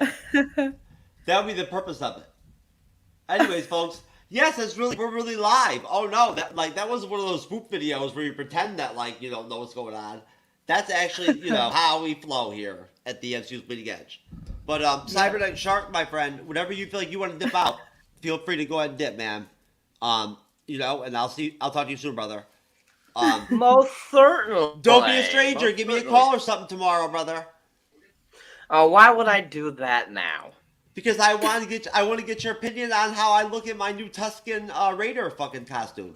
Oh my God, hell yeah. Yes, I can't wait to talk about that. Most Hey, definitely. Cyber, I want to thank you for I have coming a on with Pennywise me. costume in my closet. I want to thank you for coming on with me, Cyber. Appreciate it. You're welcome, Lokismom. And yeah, and we want to. No, most definitely. I'll tell you right now. Wait till you. Did you see the description I wrote for this? Oh my God, you'll love this, Renee. This is the description I wrote. Right? You'll love it. This is what I put. Okay, here it is. This is not only the 4th episode review we have performed on the ever-evolving MCU's Bleeding Edge of The Last of Us, HBOMAX series based on the massive hit video game of the same name, but a truly wonderful and well-deserved first crack at hosting and moderating the show by our own Lady of Death, Loki's mom, Renee of the Podcast of Champions, and the special guest co-host with Jeff on all Sunday shows. She earned that shit the old-fashioned way with Porn Drive-In and some other stuff we forgot about already. Please come out tonight and whatever. Support her. There you go. Well, I thank that. Appreciate that. Yeah. Porn drive-in, like a Beautifully drive-in put, movie. Yeah. Yeah. Porn driving is like this is like the fucking is like the concept that just like keeps on growing because like every person that encounters it is just like porn driving. They're like stunned. It's like a Band-Aid reaction to like onset. I've seen I should trademark that. I know. What happened now? Do you guys know what Sausage Party is? Yeah, I was on one the other day. I told Cyber and Renee about this. Jazz, what do you think about this, hon? I went on that. I told you before that I go on that Whiskey Rebellion show podcast, live stream whatever with Mark Rutledge, the Rutledge Broadcasting Network once a month, just so that him and I can record. Just because he's so busy with his stuff and whatnot. Is that the Christmas episode thing? What do you mean, Mark? Yeah, him. You've met Mark. I don't know if you've met Mark. You've met Mark. Believe me, he has a very. His personality is very strong. Anyways, either way, no, but bottom line, we do a show every month. And I was in the show like last week or whatever, and it was 5 of us that we were all men. It was all male. And I all of a sudden, like halfway through the show, I just went in the private chat and I literally just said flat out, like, is that what I felt? Which was, it felt awkward to not have women on the show. It was really fucking weird for me for a minute. Like that's not what I meant by sausage party. I know what a fucking sausage party is. I know what a sausage party is. That I'm talking about the movie. Oh my god. I know what Are you you going to mean. show the Ant-Man trailer? With Jeff? my 10-year-old at the Think about that, Ant-Man. What if Ant-Man got cordyceps? I would wait. What? Not me being a pervert with cordyceps. Well, the cordyceps invades ants in real life. What if they invaded? He's not Spider-Man. He didn't get bit by a fucking ant. So he got bit by a tortoise. He got bit by a mushroom. No. Yeah, No. he got bit by one of those SpongeBob people. Okay. Why? He got bit by a fine motherfucker. Toad from the Mario game just biting everybody right now. He's so I think funny. they had Pablo. I didn't watch Saturday Night Live, but they said Pablo Pascal was on hosted. Yes, he was, and he did a really good parody of Mario Kart, but it's like Last of Us ish. He has a really. It looks good. Mario Kart rated M or something. We already try to see if you can find that video, Jeff, of what? of Saturday Night Live of Pablo doing Mario. He has a really good Pedro. beard. He has a good beard. He has a great beard. You're right, Pedro. I keep saying there's a Pablo Pascal was a famous cellist. That's why I keep. There's Pedro. Okay, I'm looking for Pedro Pascal Saturday Night Live. Yeah, SNL. Yeah. Oh, you should have it on No matter YouTube. what character he's playing, it's a Delph. Mando, Delph. Cyrus Gold guy, Delph. Did any of you guys see my thumbnail tonight? I think I did pretty good. Your what now? Your My thumbnail? my thumbnail for the show tonight. Oh, I didn't see it. I'm sorry. This guy, Delph. What do you mean, fucking this guy Dilf? What are you talking? Who? Not this guy. I'm talking about the guy. I think it's some. I think that's some of that newfangled language, Jeff. that the youngins talk. A Jeff Dilf knows is what a a man Dilf is. considered sexually desirable by a considerably younger person. I think my parents can hear me from their bedroom. So what? Who cares? You're an adult. Yeah, I know. I know I'm an adult, but like. Jasmine, you're being very quiet over there, hon. Hello. Hey. How are you? Hey, how are you doing, hon? I'm good, but now let's get back to where I was talking about with the MCU. Let's talk with MCU. Yeah, well, either pull up yeah. Ant-Man or Pablo. Wait a minute. Or Pedro. No. I'm talking about what I was on earlier. The reason why I said that the MCU would have been better if they were more comic book accurate had to do more with the fact that if they own most of their properties, Oh, but Jazz, that's the thing. Though. it would be a more diverse universe. Because but Jazz, when it we got to doesn't matter. Endgame, it felt more like fan service when it came They to. already said, the Russo brothers already said that literally what they put, the amount of actors and characters they put in Infinity War and Endgame was the most they could possibly do. They could not add any more. Right? Yeah, It did you'll not work. overwhelm the audience with Jazz, too that's much. all I was trying to tell you. That's not what I was saying. What I'm saying is that the way Endgame was, it felt more like fan service at the end because there was Well, so yeah. much going. There was so much going on The only with reason we not care enough about film screen rights, time to each character during the battle. but that That doesn't it affect Well, film I think rights. I think I know what she's talking about because when she's you playing. rewatch it, it feels like a clusterfuck of fighting. Oh well, Well, wait Hulk a doesn't minute. even fight. Well, doesn't Hang on, Jeff. every Let's single MCU Wait a movie minute. have like Hold a on. 20-minute Hold fighting on. scene? Hold on 1 second. All right, hold on. I get where Jazz is going with this. I'm gonna moderate from now on. I got the rest of this shit. Jasmine, are you basically saying that that you feel like now I will tell you right now, the Hulk's not in that final battle. You don't see him fight one person in the whole thing. He fights. No, You see him throw. He throws like one punch in the entire clusterfuck of a battle. Maybe, but it's like 2-0. It's like in the air. You know what I'm saying? Either way. So bottom line, he threw one He's fist. trapped underground. But Jasmine, like, the point I'm trying to make contradictory to yours is this: the issues that they've had with the rights, right? That Marvel Comics lost the film rights when the comic book market went bust. They didn't lose them; they sold them. Hold on, There's a they difference. sold them. Yes, they lost. Either however you want to explain it. Bottom line, that's back when I was a collector. Like that's when I was a Marvel comic book collector. Was right before the bust. Like you know what I'm saying? Like I was a part of it. They were broke. Like I mean, so that's why they sold the film rights. At that point, basically, the only issue with the film rights is when you don't have film rights, it just means you can't use characters. Well, that wouldn't have affected Infinity War Endgame because you couldn't. No, that's not even remotely what. Or, That was not remotely what I was saying. What I was saying was, Endgame. When you think of the Infinity War saga, when you're a comic book fan, for comic book, you mean the Infinity Gauntlet? yes, when you're thinking about the saga as a comic book fan, there's so much detail and characters that are in it that cut out due to the fact that they couldn't not only own said characters, but also the fact that they took so long to actually develop each one of these characters leading into Endgame. Scarlet Witch had to wait until Phase 4 to even get character development of her own outside of little cutscenes in movies. She had to wait until WandaVision after Civil War. Well, hold on though, and I'll go to you. I'll go to you on this, Sally. Then I'll go to you, Renee. Okay. Okay. Now let me be clear here. Okay. Now some of this stuff is fluid, right? Now Feige has his like board, right? He has his like dry erase or his chalkboard or whatever, where he's got the 5, 6, 7 years ahead, planned out or whatever, mapped out. He's got it right now. He's already got everything planned out all the way past probably like Avengers fucking 7. Probably. Well, yeah, now, but that doesn't change the fact that he needed to do what he needed to do in the beginning, because he didn't do it then. Characters that are already gone feel like wasted potential. But I don't understand though. What did you do wrong? They Black Widow.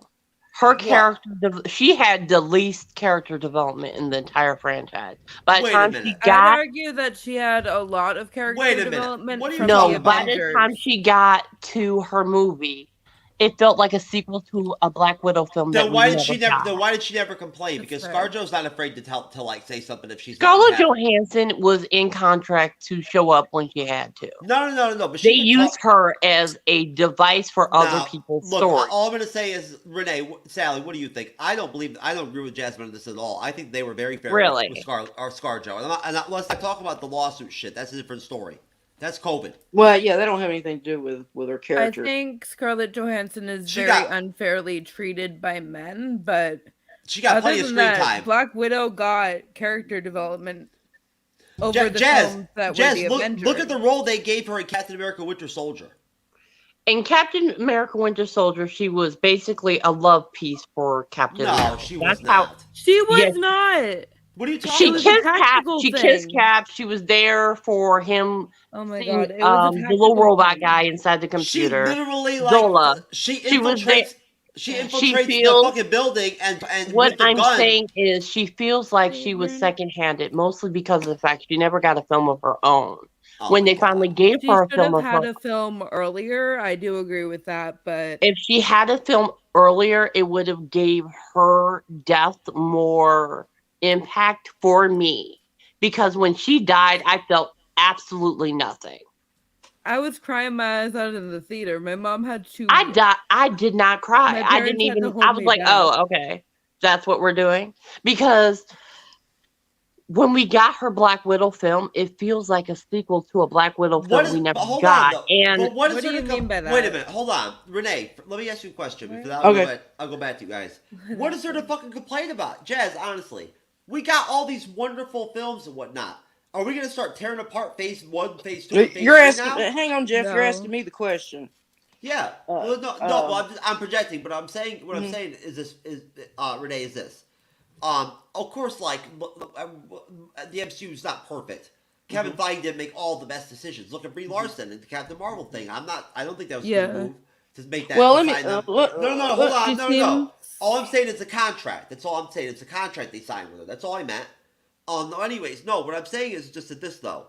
Overall, at the end of the day, right? Bottom line, when it boils down to it, they did the best they could. Let me answer the question rather than you answer it. My take on what Jasmine has said. To a degree, I will agree. Obviously, I think ScarJo's Black Widow solo film was sort of an afterthought. I think they realized well into the series that they already had everything set up that it was very, very male oriented. With all the male, I mean, it's just obvious. You can't argue with the obvious.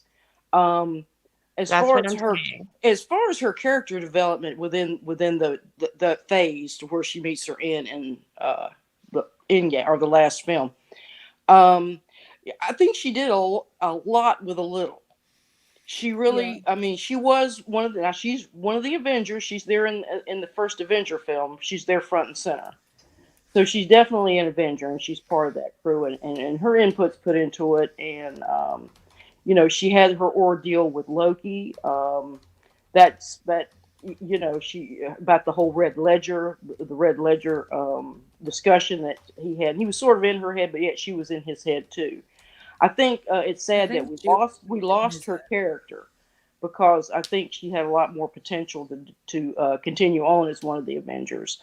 Is it possible they'll bring her back? I don't know because she's had this impasse with the production with Disney. I guess it was Disney and not really with Marvel. So we don't know. I guess we can. Well, Kevin Feige stood beside her during the whole lawsuit thing. Right? So. Yeah. No, but one thing. Let me finish with this. There was one thing at the very in game, and I've noticed it a couple of times, Jeff. Because you've played it, it's that one where they're assembling there with Thanos, and they're all coming out of the different portals or whatever. Yeah. And I'm sitting there thinking, here they come, one dun dun dun dun dun, and the whole time Thanos is standing there. Why is standing? He's standing there waiting on them all to come.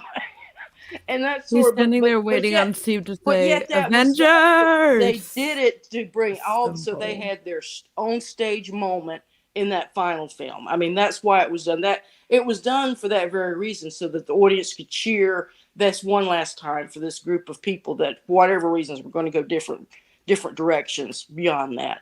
So, I mean, to a degree, I can see what Jasmine's saying, but we don't want to. Also don't want to overwhelm the audience because it's not like reading comic books where you can go through a comic book in an hour or an hour or two, and then go on to the next one. Films take way too much more money to make, and they have to be. This is a clusterfuck.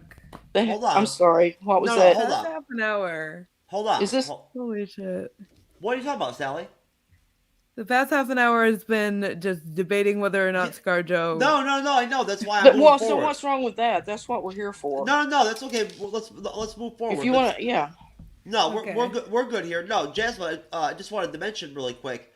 Would I not be correct in that? Didn't they already put it out there that, like, as a part of the lawsuit or whatever, they worked something out where they're going to bring ScarJo back to direct like an MCU film or something like that? She's directing. No, they didn't say anything in regards Didn't to they her. say they were going to give her a project of her own or something like that in the MCU? No, they basically, there was a rumor that went out that said maybe, but there was no one in Marvel or Disney that outright said that she was going to be doing anything in Well, regards. I was hoping that would happen. That's the reason why I asked, because I thought that was fair. That that maybe that kind of made things up a little bit for her in terms of how the Black Widow film did get kind of fucked because of COVID and whatnot and everything and the timing of it and all that shit. Like it wasn't a bad movie. I think people just kind of like downplayed it just because of like the time it came out. But no, basically, so as far as the Ant-Man Quantumania trailers go, Ant-Man comes out literally in what? Today's the 8th, so Ant-Man comes out the 17th. So at that point, we have literally less than 2 weeks till Ant-Man Quantumania comes out. Who has tickets for Ant-Man? Not me yet. I hadn't done it yet. I need to. I just get tickets in the theater the day of if I can. Oh, okay. Well, I got mine.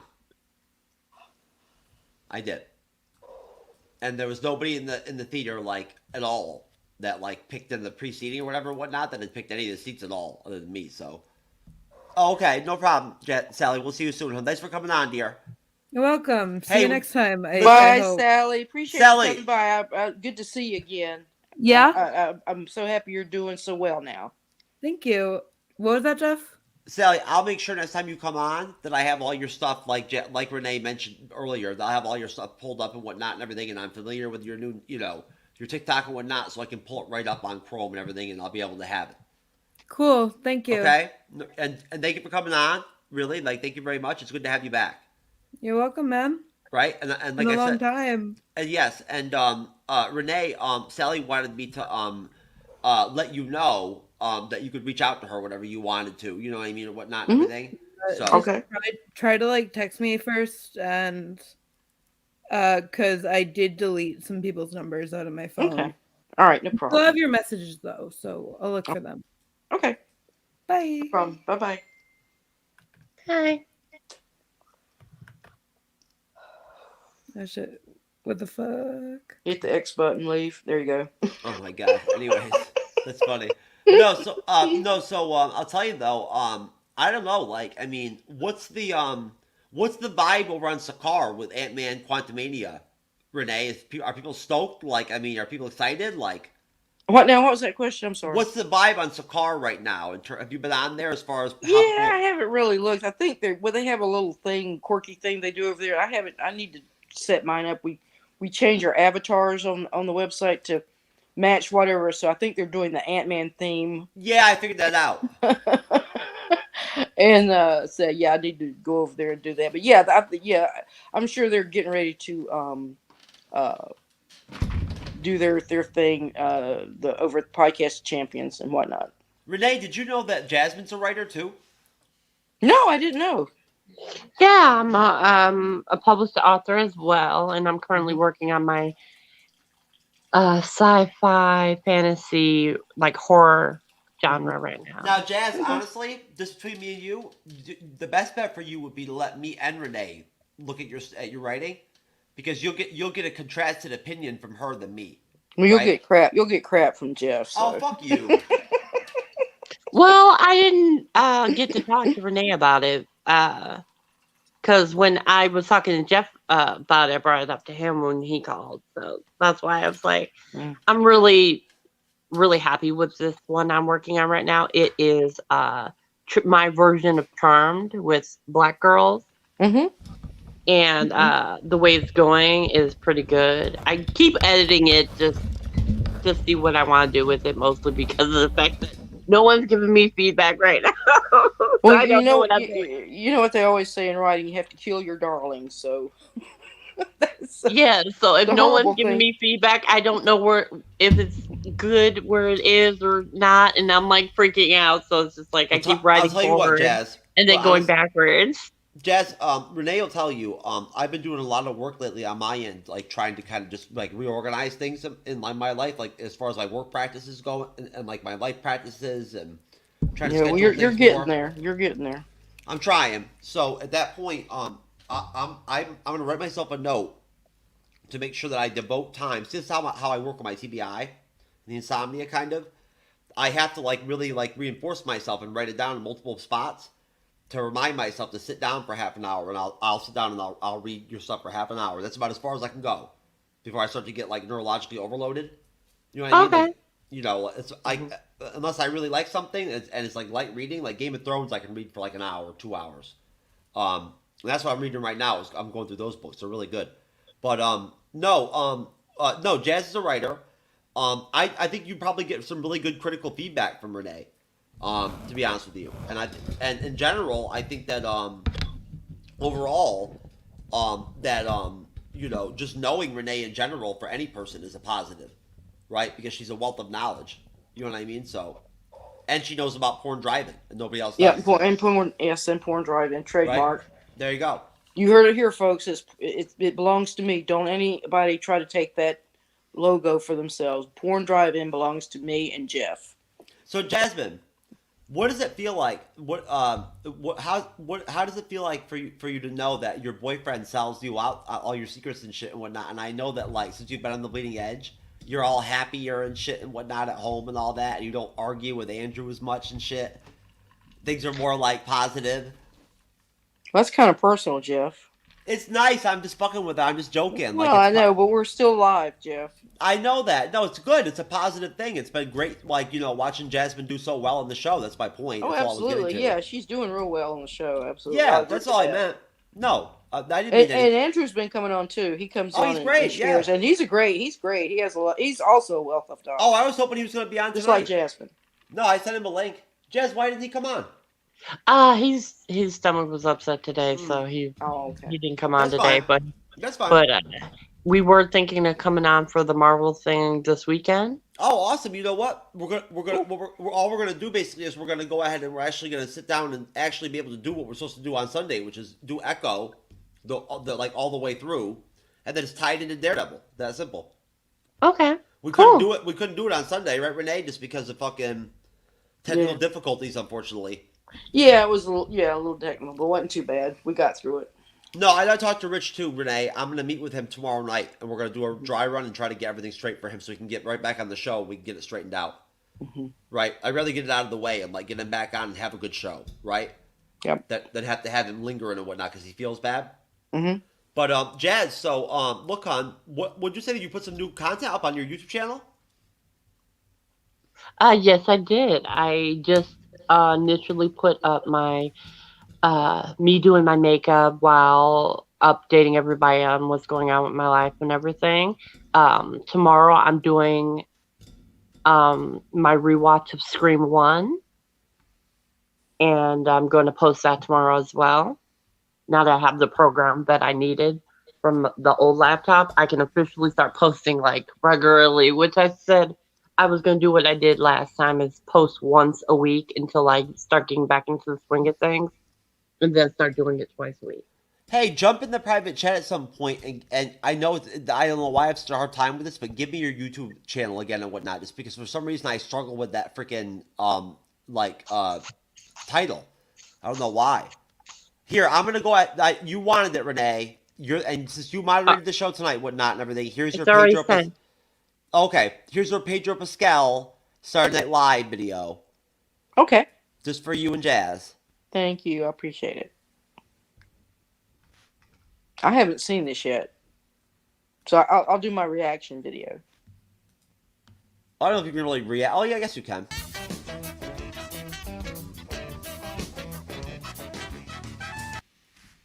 I don't know which way to get. Well, it wasn't the Mario, but okay, that was good though. We got to see his intro. I don't watch SNL at all. I haven't watched it in forever, decades. Truthfully, I haven't either. I used to watch it. You know, it started. Remember, it started back in 1973 or 74. Yeah, with Chevy and Chase. I saw the very first episode. Didn't know what it was about, and it was so hilarious. And that's when I first saw John Belushi and all those characters. Yeah, no, the late 70s and the 80s cast and the early 90s cast was really good. Mm-hmm. You know, when they had Dana Carvey and everything and whatnot, right? And like, you know, remember Wayne and Garth? Yep. Yeah, like those great characters. Yeah. Jasmine, spin them off into movies and whatnot. Yeah. Jazz, do you remember those movies? What movies? Wayne's World. Wayne's World. Of course. Wayne's World, excellent. Hey, look, I just want to ask really quick. All you people on Rumble and everything and Twitch and shit and whatnot and all that, and the few people that are actually on Facebook and whatnot, how come people don't ever talk to us? Like, seriously, like, we're nice people. You could talk to us and just say hello. Like, I see you looking at us. You're not fake. Like, that's the thing about YouTube and Rumble and, like, Facebook and all that shit and whatnot. Like, they're not like, amateur hour. Like, their shit's real. Like, you know what I'm saying? Like, they don't have fake views. So, you know, like, what you get is what you get. I think what it is it's the curse of She-Hulk. That's why we don't do so well on YouTube. But no, Jazz, honestly, I respect your opinion. Look, you're a woman. I'm a guy. You know, you feel differently about. And look, just to be clear, when we did our Black Widow review, right? We did it out of order in the Infinity Saga review series that we've done, which. I promise you, I actually reached out to Grandmaster over at the Podcast of Champions and Sakar today about helping him resuscitate so we can wrap up. We have an Infinity Saga review series that we interconnected with the Podcast of Champions where Renee's from. When we first started the Bleeding Edge, like we started it like 2 years ago, and I think we're like literally like a movie away from like Infinity War and Endgame. Then we'll have Spider-Man 2, and that'll be it. Like we'll be done. You know, like that'll be the end of the Infinity Saga review series. But we've always made sure that we've had people from the Champions, at least more than one for every review if we could. And so that's what I'm just trying to facilitate, just because unfortunately, like I'm not like a part of the Champions anymore myself. So because of that, I guess, you know, like unfortunately now like a lot of my friends from over there don't come on the show that much anymore, except for Renee. So, you know. So hopefully we can get it rectified. And my point was just that I want to make sure I get you in on one of the reviews so that you can be a part of the series, right? And get a chance to like, you know, do one of those last reviews that we do. Talking to me? No, no, sweetie. No, I was talking to Dodge. Okay.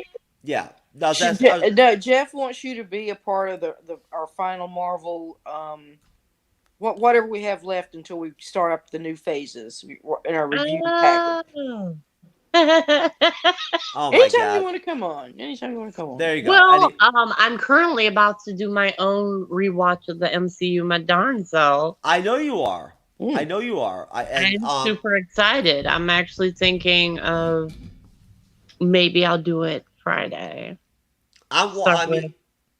Start with like I don't know. I don't remember which one's the first one anymore. The first one's Iron Man. The second one's I mean like Hulk. In like universe order. That's at that point it's Captain America, First Avenger, Captain Marvel. Captain Marvel. Okay. Yeah. So then I will be doing Captain America. Yes. No, I mean you know what? That's really cool. That's one of those things where for me, like, I never get tired of reviewing those films. I don't. And that's why, like, I will, like, you know, as long, like, you know how it is with me, Jazz, as long as we communicate, we'll be able to figure out and plan it to where I'll be able to come on and do some of those reviews with you. I know you want to do them with different people and everything, and I get that, right? No, like, I'm open to whoever wants to do them with me. No, I know. But I was thinking I'll start doing them on Fridays. Okay. Just don't forget we do the Friday shows on Fridays, right? And, like, you know, we don't know. Don't forget, like, well, because I'm usually up before you. You know, I'm usually up at like 6, so I can do a video really early. Oh, okay. And have that already ready to go. Is it Andrew that sleeps late? No, we both sleep late, but that was mostly because our sleeping schedules were off. Oh, I know all about that. Believe me. Oh my God! I don't yawn very much, folks. I don't know if you ever noticed that, but I never really do. Ever since I got my traumatic brain injury, isn't that weird? I stopped yawning. That's weird. I know. Oh, look, I broke out one of my Mets hats. I figured I actually have been rocking some of my New York gear I never wear it anymore, really. Yeah, there's spring training now, aren't they? Or going into it. The Mets, supposedly they have a really good team this year. They might actually be like they made the playoffs last year. Mm-hmm. The New York Giants made the playoffs this year. They lost in the wild card round. right? So like, yeah, maybe eventually at some point I'll be able to get back into sports a little bit. Yeah, But well, good luck. Good luck on the Mets. no, you know what? And that's the cool thing about like the Bleeding Edge and whatnot and everything is that like Renee loves reviewing the Marvel films. You know what I'm saying? Like we already talked about this. I know Renee would love to come on with you if the schedule works and whatnot and do some of the reviews too. I mean, honestly, Renee, you could some of these films like Ragnarok, for instance, right, or like whatever. You know how we talked about how these Yeah, reviews are. I jumped on with you guys kind of late, so I didn't get to review Yes. a lot of some of the earlier films. You didn't. Yeah. No, it's unfortunate you didn't. And no, you know what, folks? We are doing our Friday 5K. We're gonna do our 10K special. Even though we're already past 10K, we're past 11K now. And so, like, look, I won't lie to you. I don't know how to do yet, like, giveaways and stuff really all that well and all that stuff and whatnot. But when we do our next one, we do like our, I don't know, whatever it'll be, like our 25K or our 20K special or whatever it is or some shit. By then, I'll have figured out how to actually facilitate putting out stuff to where I can like put polls out or something or have questions or something where people can come in the comment section and answer a question and you can get a camera. Or I'll give you a $20 Amazon gift card or something like that, right? I may still have time to try to put something like that together for Friday. We'll see. Hey, that's one thing about YouTube, right? I can just learn from the other YouTubers. But I want to do something like that. I'd like to do some kind of giveaway.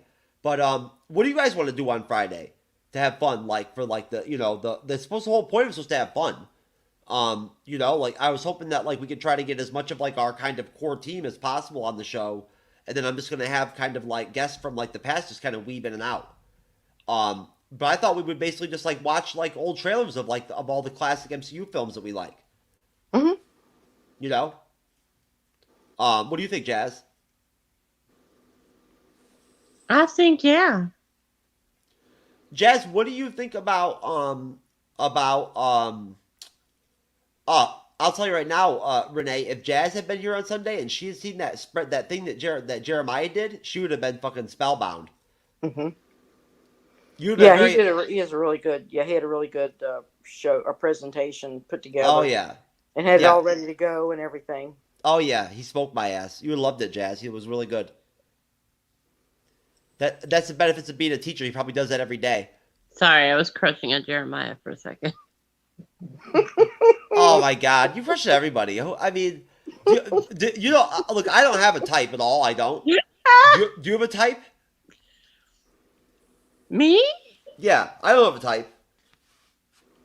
It's an energy for me. It's too. Something they exude. Like Yes. they have to be able to hold a punchline. They need to have something about them that will attract me. Me too. Yep, me too. I'm not visual at all. But a sense of humor is key. If you ain't got no sense of humor, get the hell out of my face. Oh, then I'm like your perfect match. Then look at me. I'm funny as shit. You should have met me back in my like a step away from crippled days, right? I heard I was a catch back then.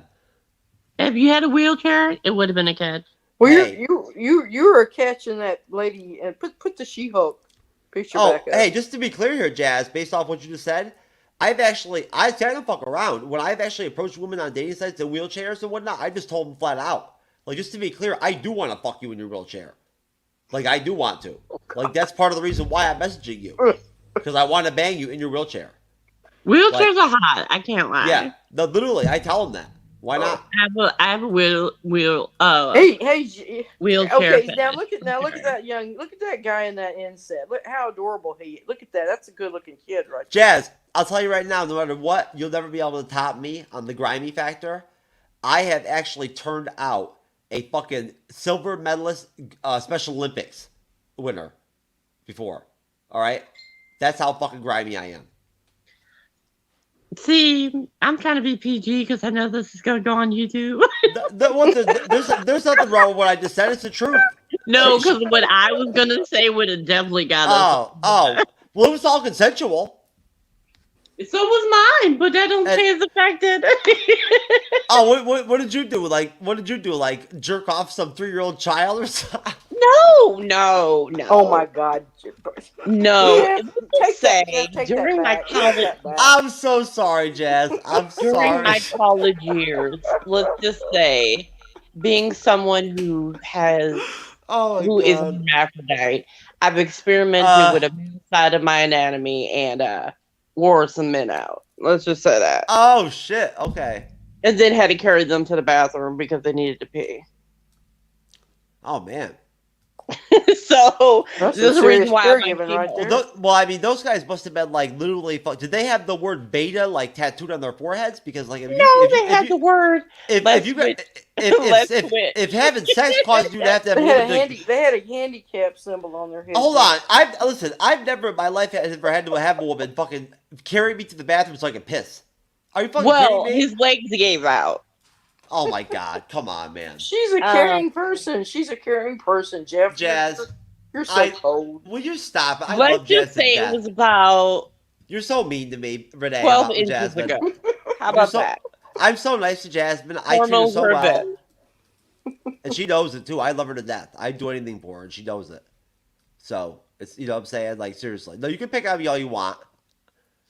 Jazz, believe me, Jazz can toss hella shit too. So she gives it right back.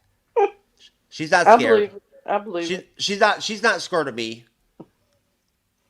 She might could take you down in a one punch. Me and Jazz, we'll stop. We don't need to go into that. You know what? I would rather imagine a more intimate, private I'm a kickboxer, scenario. so technically one kick. I would rather have more of a. I would rather imagine like a more like eyes wide shut experience with Jasmine than like a kickboxer experience. Was that awkward silence because I crossed the professional line, folks? Oh my God. No, I'm just picturing you in the Eyes Wide Shut movie. Oh God, me in that? It would not be good. Yeah, you'd be in the Eyes Wide Shut back in the kitchen. Baby leg, hang out this shit like. I'm recording her. Hey yo, how long? My child. This is not my child. No, it's not. Are you gonna help me? Yeah, you gotta give me change. I don't have change. What happened to you? Are you gonna help me? What happened to you? I don't know what happened to me. They said I got raped.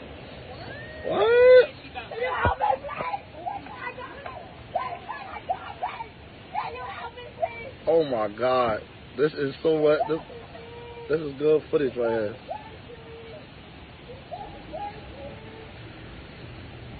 Hey, yo, come on, I'm gonna help you right now. Come on. Where are you gonna help me? I'm gonna go get change for you. Okay, Hey, miss, you got change for a 20? You got change for a 20? They said I got raped. I don't know what's going on. I'm about to help you right now. Is that a new superhero for the MCU? Is that what that baby leg is? Like a mutant power? Oh my God! I just when the moment I see that, my eyes just go wide, go closed shut. I've never looked at that thing all the way through. Jasmine, did you start that baby leg trend yourself? I stared at it and immediately was like, what in the world? Oh my God. That shit is funny as fuck, man. I'm sorry, but I can't help myself. I've so badly wanted to come out of the show at some point and just like have a baby leg taped to my the front of my shorts or something. Oh. You know, and stand up for a minute and whatnot like this. Which night's that going to be so I can not be on this show? Oh my God! Man, I tell you what, when you wear your Tuscan robes, you can wear it under there. I'll tell you right now, Jasmine. That can be on the end of your stick. Jasmine, if I'm gonna marry the show as a Tuscan, then I think you should dress up as something too.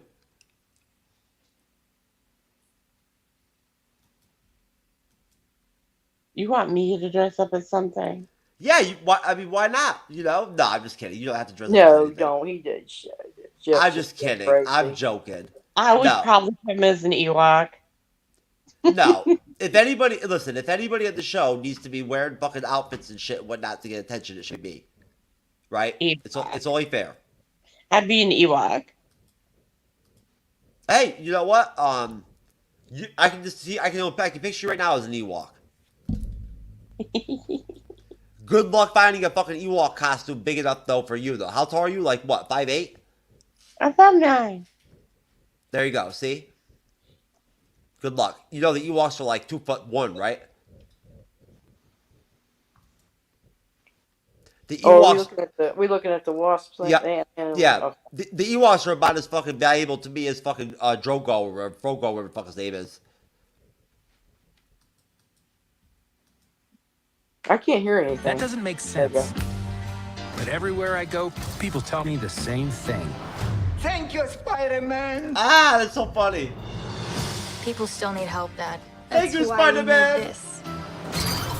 It's like a satellite for deep space, but quanta. Wait a minute. You're sending a signal down to the quantum realm. Turn it off. Now!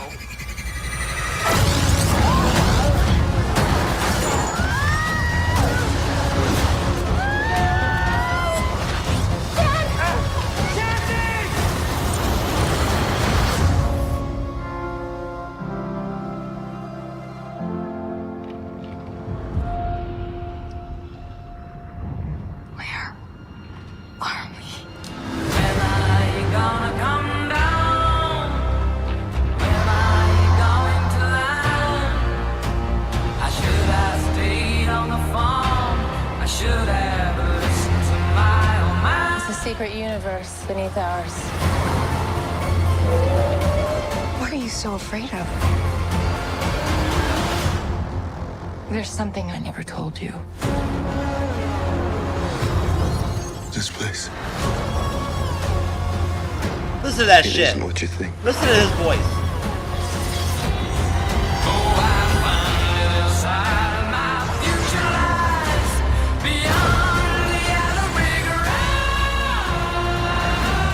I can get you home. And give you more time. If you help me.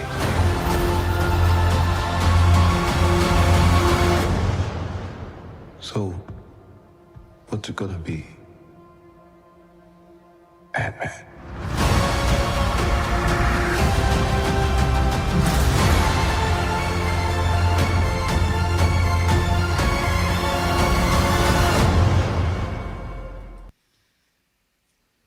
I got one more. God, I really am. I'm totally stoked to see this fucking movie. I really am.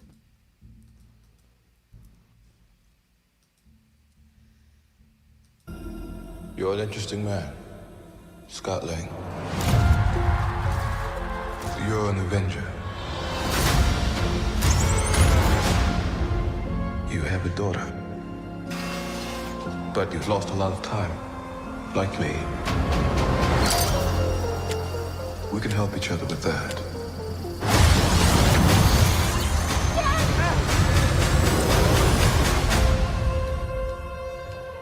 Who are you? I'm the man who can give you the one thing you want. What's that? Time.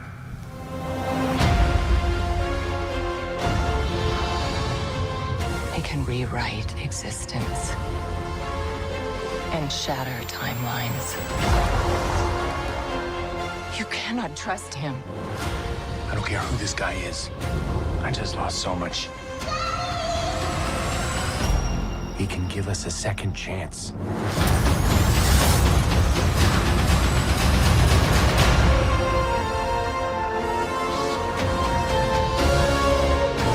Let me make this easy for you. You will bring me what I need. Or everything you call a life will end.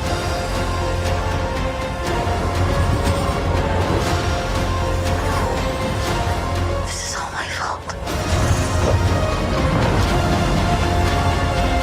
You may not want her to watch this. We had a deal.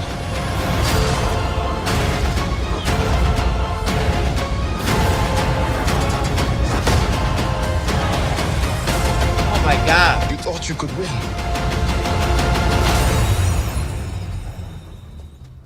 I don't have to win. We both just have to lose.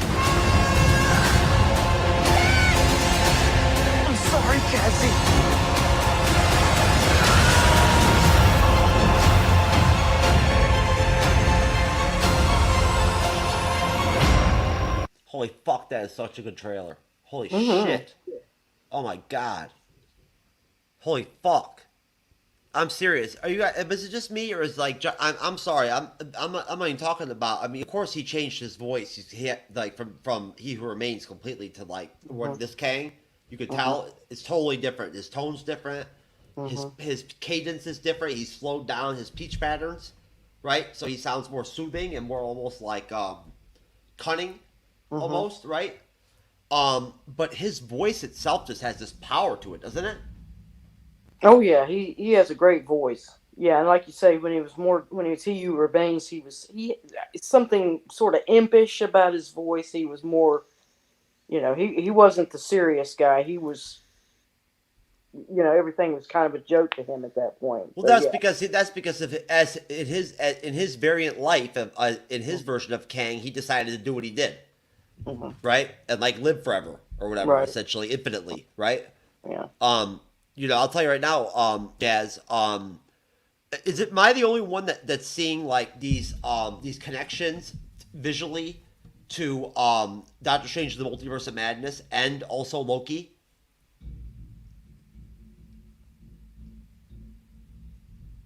Jazz.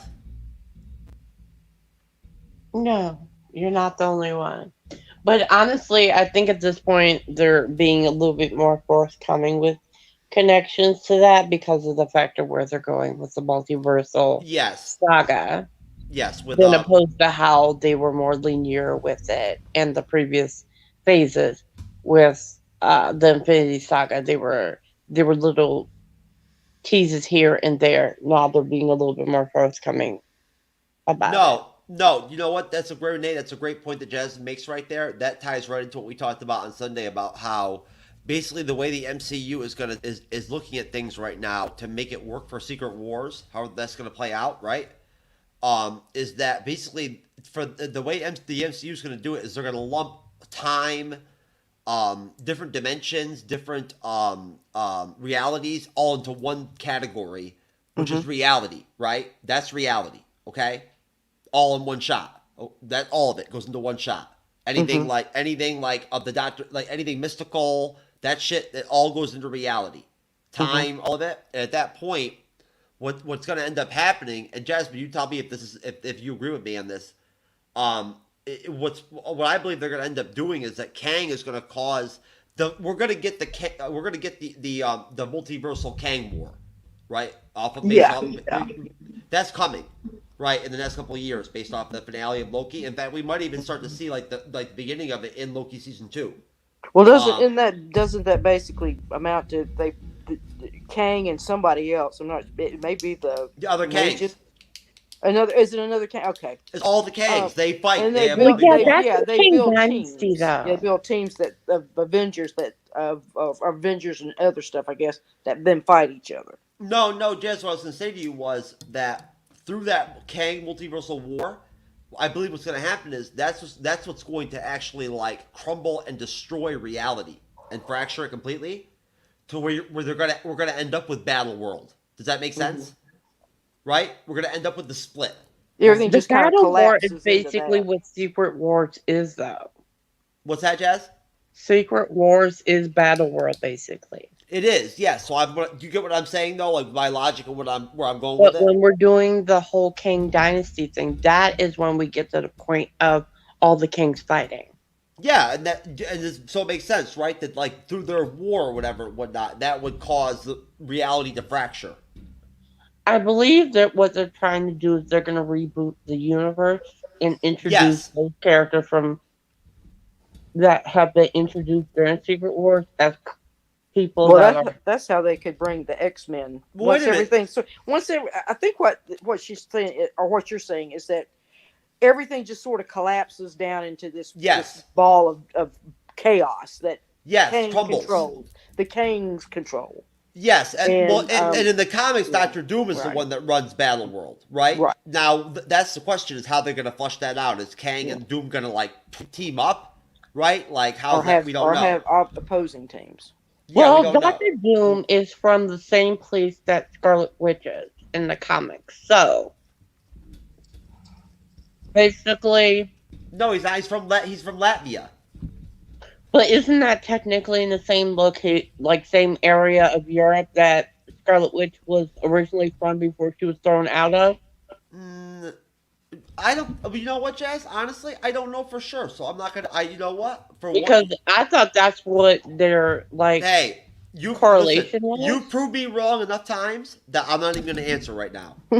Right? I've learned my lesson before. No, In the past. I'm actually asking because No, I I'm have saying to you, I've never heard that connection before. I never have. In the comics, hon, I've never heard that connection. I'll look it up right now. I'm actually currently reading the comics trying to catch up on these characters. No. Well, you know, Wanda was born at Wundagore Mountain, right? She was born there, yes. Her mom Magda gave birth there. I really hate the retcons because they wipe out a lot of back history of characters just because writers want to have more to do with a character. And that was when the High Evolutionary was a prisoner. At Mount. Yes. And he affected their powers. Yeah, and back then it was supposed to be Magneto and Magda were there, and then they changed it with the retcon, and it's just like, ugh. Yeah, Magneto was supposed to be Magda's husband that impregnated her and whatnot, and that's where Scarlet Witch got her mutant factor too. This is what me and Renee were talking about this on Sunday. Renee, do you understand that the High Evolutionary, right, the villain of the Guardians of the Galaxy film, he was a prisoner at this Wundagore Mountain where Wanda and Pietro were born. Quicksilver and Scarlet Witch. So not only was she impacted now in the MCU, of course, her powers are exasperated and whatnot by what is it, the Mind Stone? I think is that the one it is?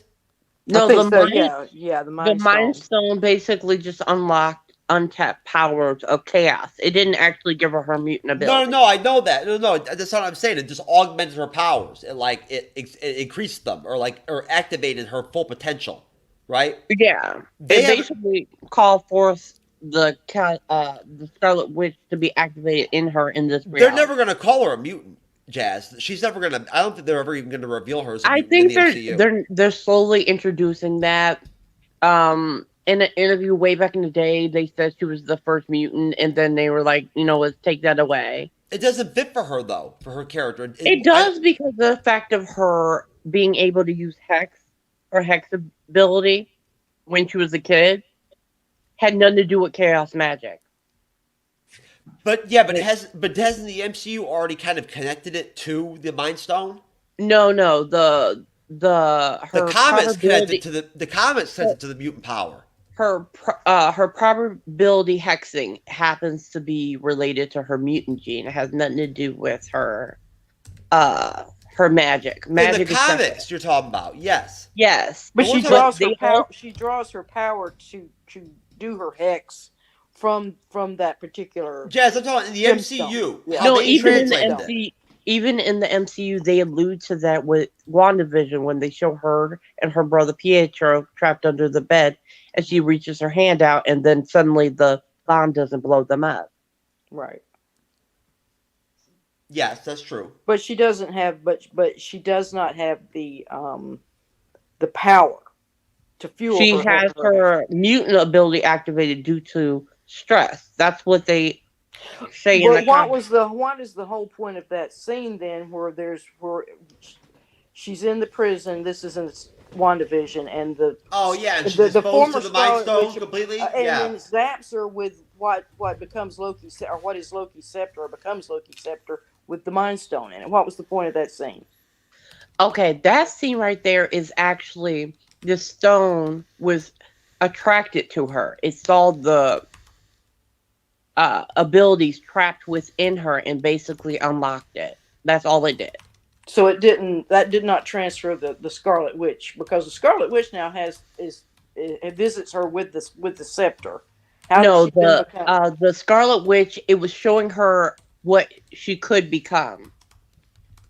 That's what it was. It was giving her. It was unlocking a vision of her in the future. It literally was just her at the end of WandaVision. Okay.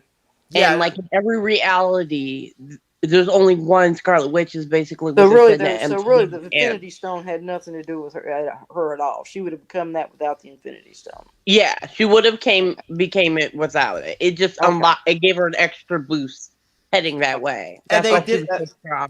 and they did it to make it make it work for the cinematic universe for the Yeah, actual they did it movies. so that it would do that. Yeah, Yeah, They and took- tie and- into the whole thing. Yeah.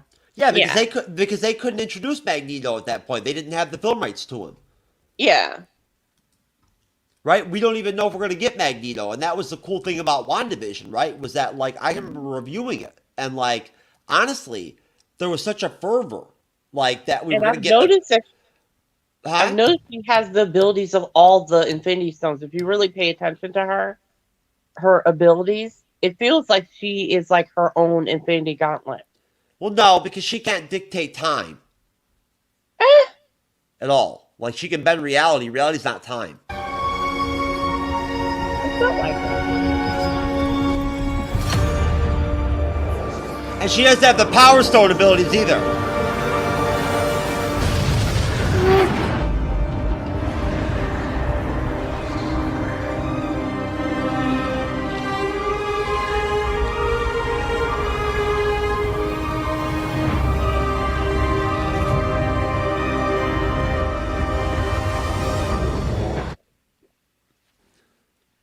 God, I'm telling you,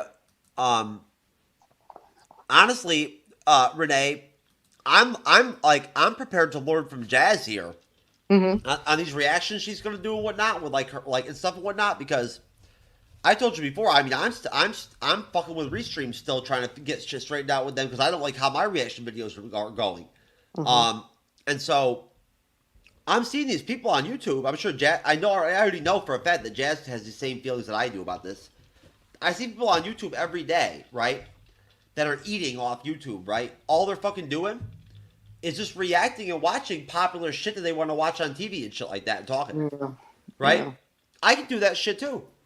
So can Jazz. You know what I'm saying? Like, it's not complicated, right? And don't get me Well, wrong. like you said, a lot of people are already doing it. So No, I have no desire to get into that thing. I'm not the type of I'm not the type of reaction video person. I could never be a reactor. That's not my deal. That's not what I do.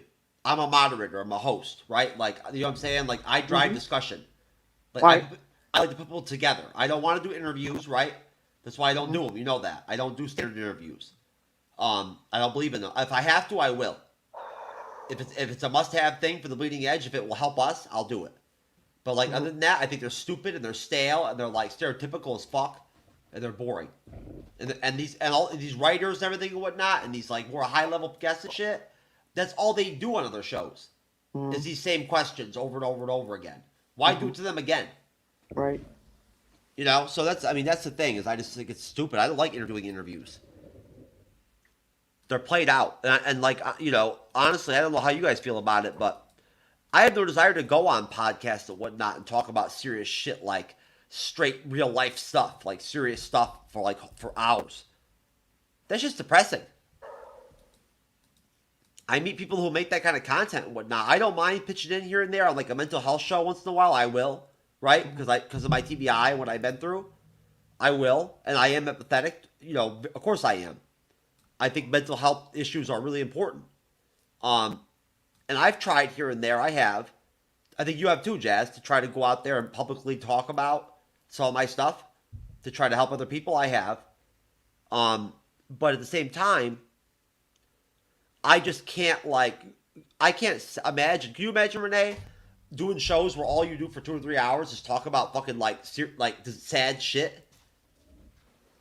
No, I don't think I would want to do that at all. I like talking about serious things, but in a more lighthearted manner. You know, in a more you know, in a positive way. No, I like helping people.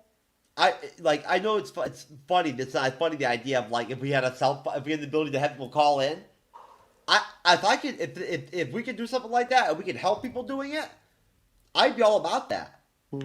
Right? I love helping people. But you know, at the same time though, you know, anyways, look, it's already past the 2-hour mark. I'll let y'all ladies go. Becky. I'm sorry, folks. I broke the code. I'm gonna. edit this out. Who did you say? Who? I don't know. You know what? I'm sorry. That's the chick. That's fine. You're okay. I think it's leaked. I think it's leaked before. Oh, that's a legal immigrant girl. I've got tied up in my closet. Yeah. Oh, there you go. But yeah, there she goes. Or my sex doll. You know that Becky. You know her. anyways, no. But listen, honestly, how'd you feel, Renee, tonight? How did it feel to host the show, to moderate the show? Was it good? Oh yeah, I really enjoyed it. I thought I had a really good discussion. I thought everybody had really great comments and ideas, and moved the show forward. And I didn't really have to do much of anything, but just let you guys talk. No. How'd you think she did, Jazz? I think she did good. Were you excited to be on here for her first hosting gig? Yeah, I enjoyed it very much. She's very thorough. Sorry, we got a little sidetracked there. No, that's okay. Yeah, that's okay. I just wanted to stick to the format. If anything, it's. I think sometimes, and here's my philosophy. I think there are times when we can have lots of fun and joke and cut up and do things, and then there are other projects that are a little bit more serious, and I think that's The Last of Us is like that. So I think sometimes it's been a little bit more toned down. You know, we can make jokes here and there, but you know, it's no. Yeah, of course, it's a serious subject, really. I mean, and when you think about it, it could happen, and really does. We're so lucky. We think we have it bad sometimes, but think about people that are living like Chile, like Pedro. His family had to flee. His family had to flee that. Renee, I know what you're talking about. I've been out of the country multiple times. I've been to really dirt poor fucking countries, third world countries. I've been there. Holy fuck. If you just took everybody, especially the younger generation of America, and took them to those places, right? Go to Haiti, right? Go to even Jamaica, and then go outside the actual resorts. Yeah, the tourists. And go into the nitty gritty, like I do. When I go to other countries, I don't stay in the resort. I go out and fucking really mix it up with the fucking real shit. That's how you learn. That's how you actually learn it. Yeah. Well, that, and I like interesting shit. So why not? The people. Yeah, and do weird stuff. Yeah, I mean that's how you get the good shit. Like, I mean, you can get getting drugs is easy. I mean, well, you know, Jeff. Well, when you go to Jamaica, like literally, you're on live air. I know. The YouTube gods are listening. Anyway, so no, but well, I'm glad you enjoyed your time. If anything, you probably could have added another question or two if you wanted to your outline. You could have stretched the episode out a little bit if you wanted to. That's all I'm saying. Well, yeah, I wanted to get it into an hour, so that's you know what? I like that. That's good. That's perfect. That way I can spend more time with Jasmine, right? Afterwards, right, Jazz? How dare you? I'm just kidding. Hi. Could you imagine if me and Jazz went on one of those reality shows where we had to be a couple, right, for a week or some shit like that? Yeah, oh my god. Yeah, that I would like to see that. That'd be awesome. You get annoyed at me. I hang upside down for no reason. I would treat you so well. You would love it. I'm like a little kid. I know you are. That's what we'd have fun. I think it would be a good reality show. Yeah, we'd have a good time. I think me and Jazz would have a good ass time. We would. It would be very similar to like this. I'm going there. I'm not even going there. Although I do really like it when she pops those French fries in her nostril. That shit's funny as fuck. I love that. No, folks. I'm actually gonna go out on a song. You know, and a joke. DD mega doo-doo. I'm sorry. Oh, come on now.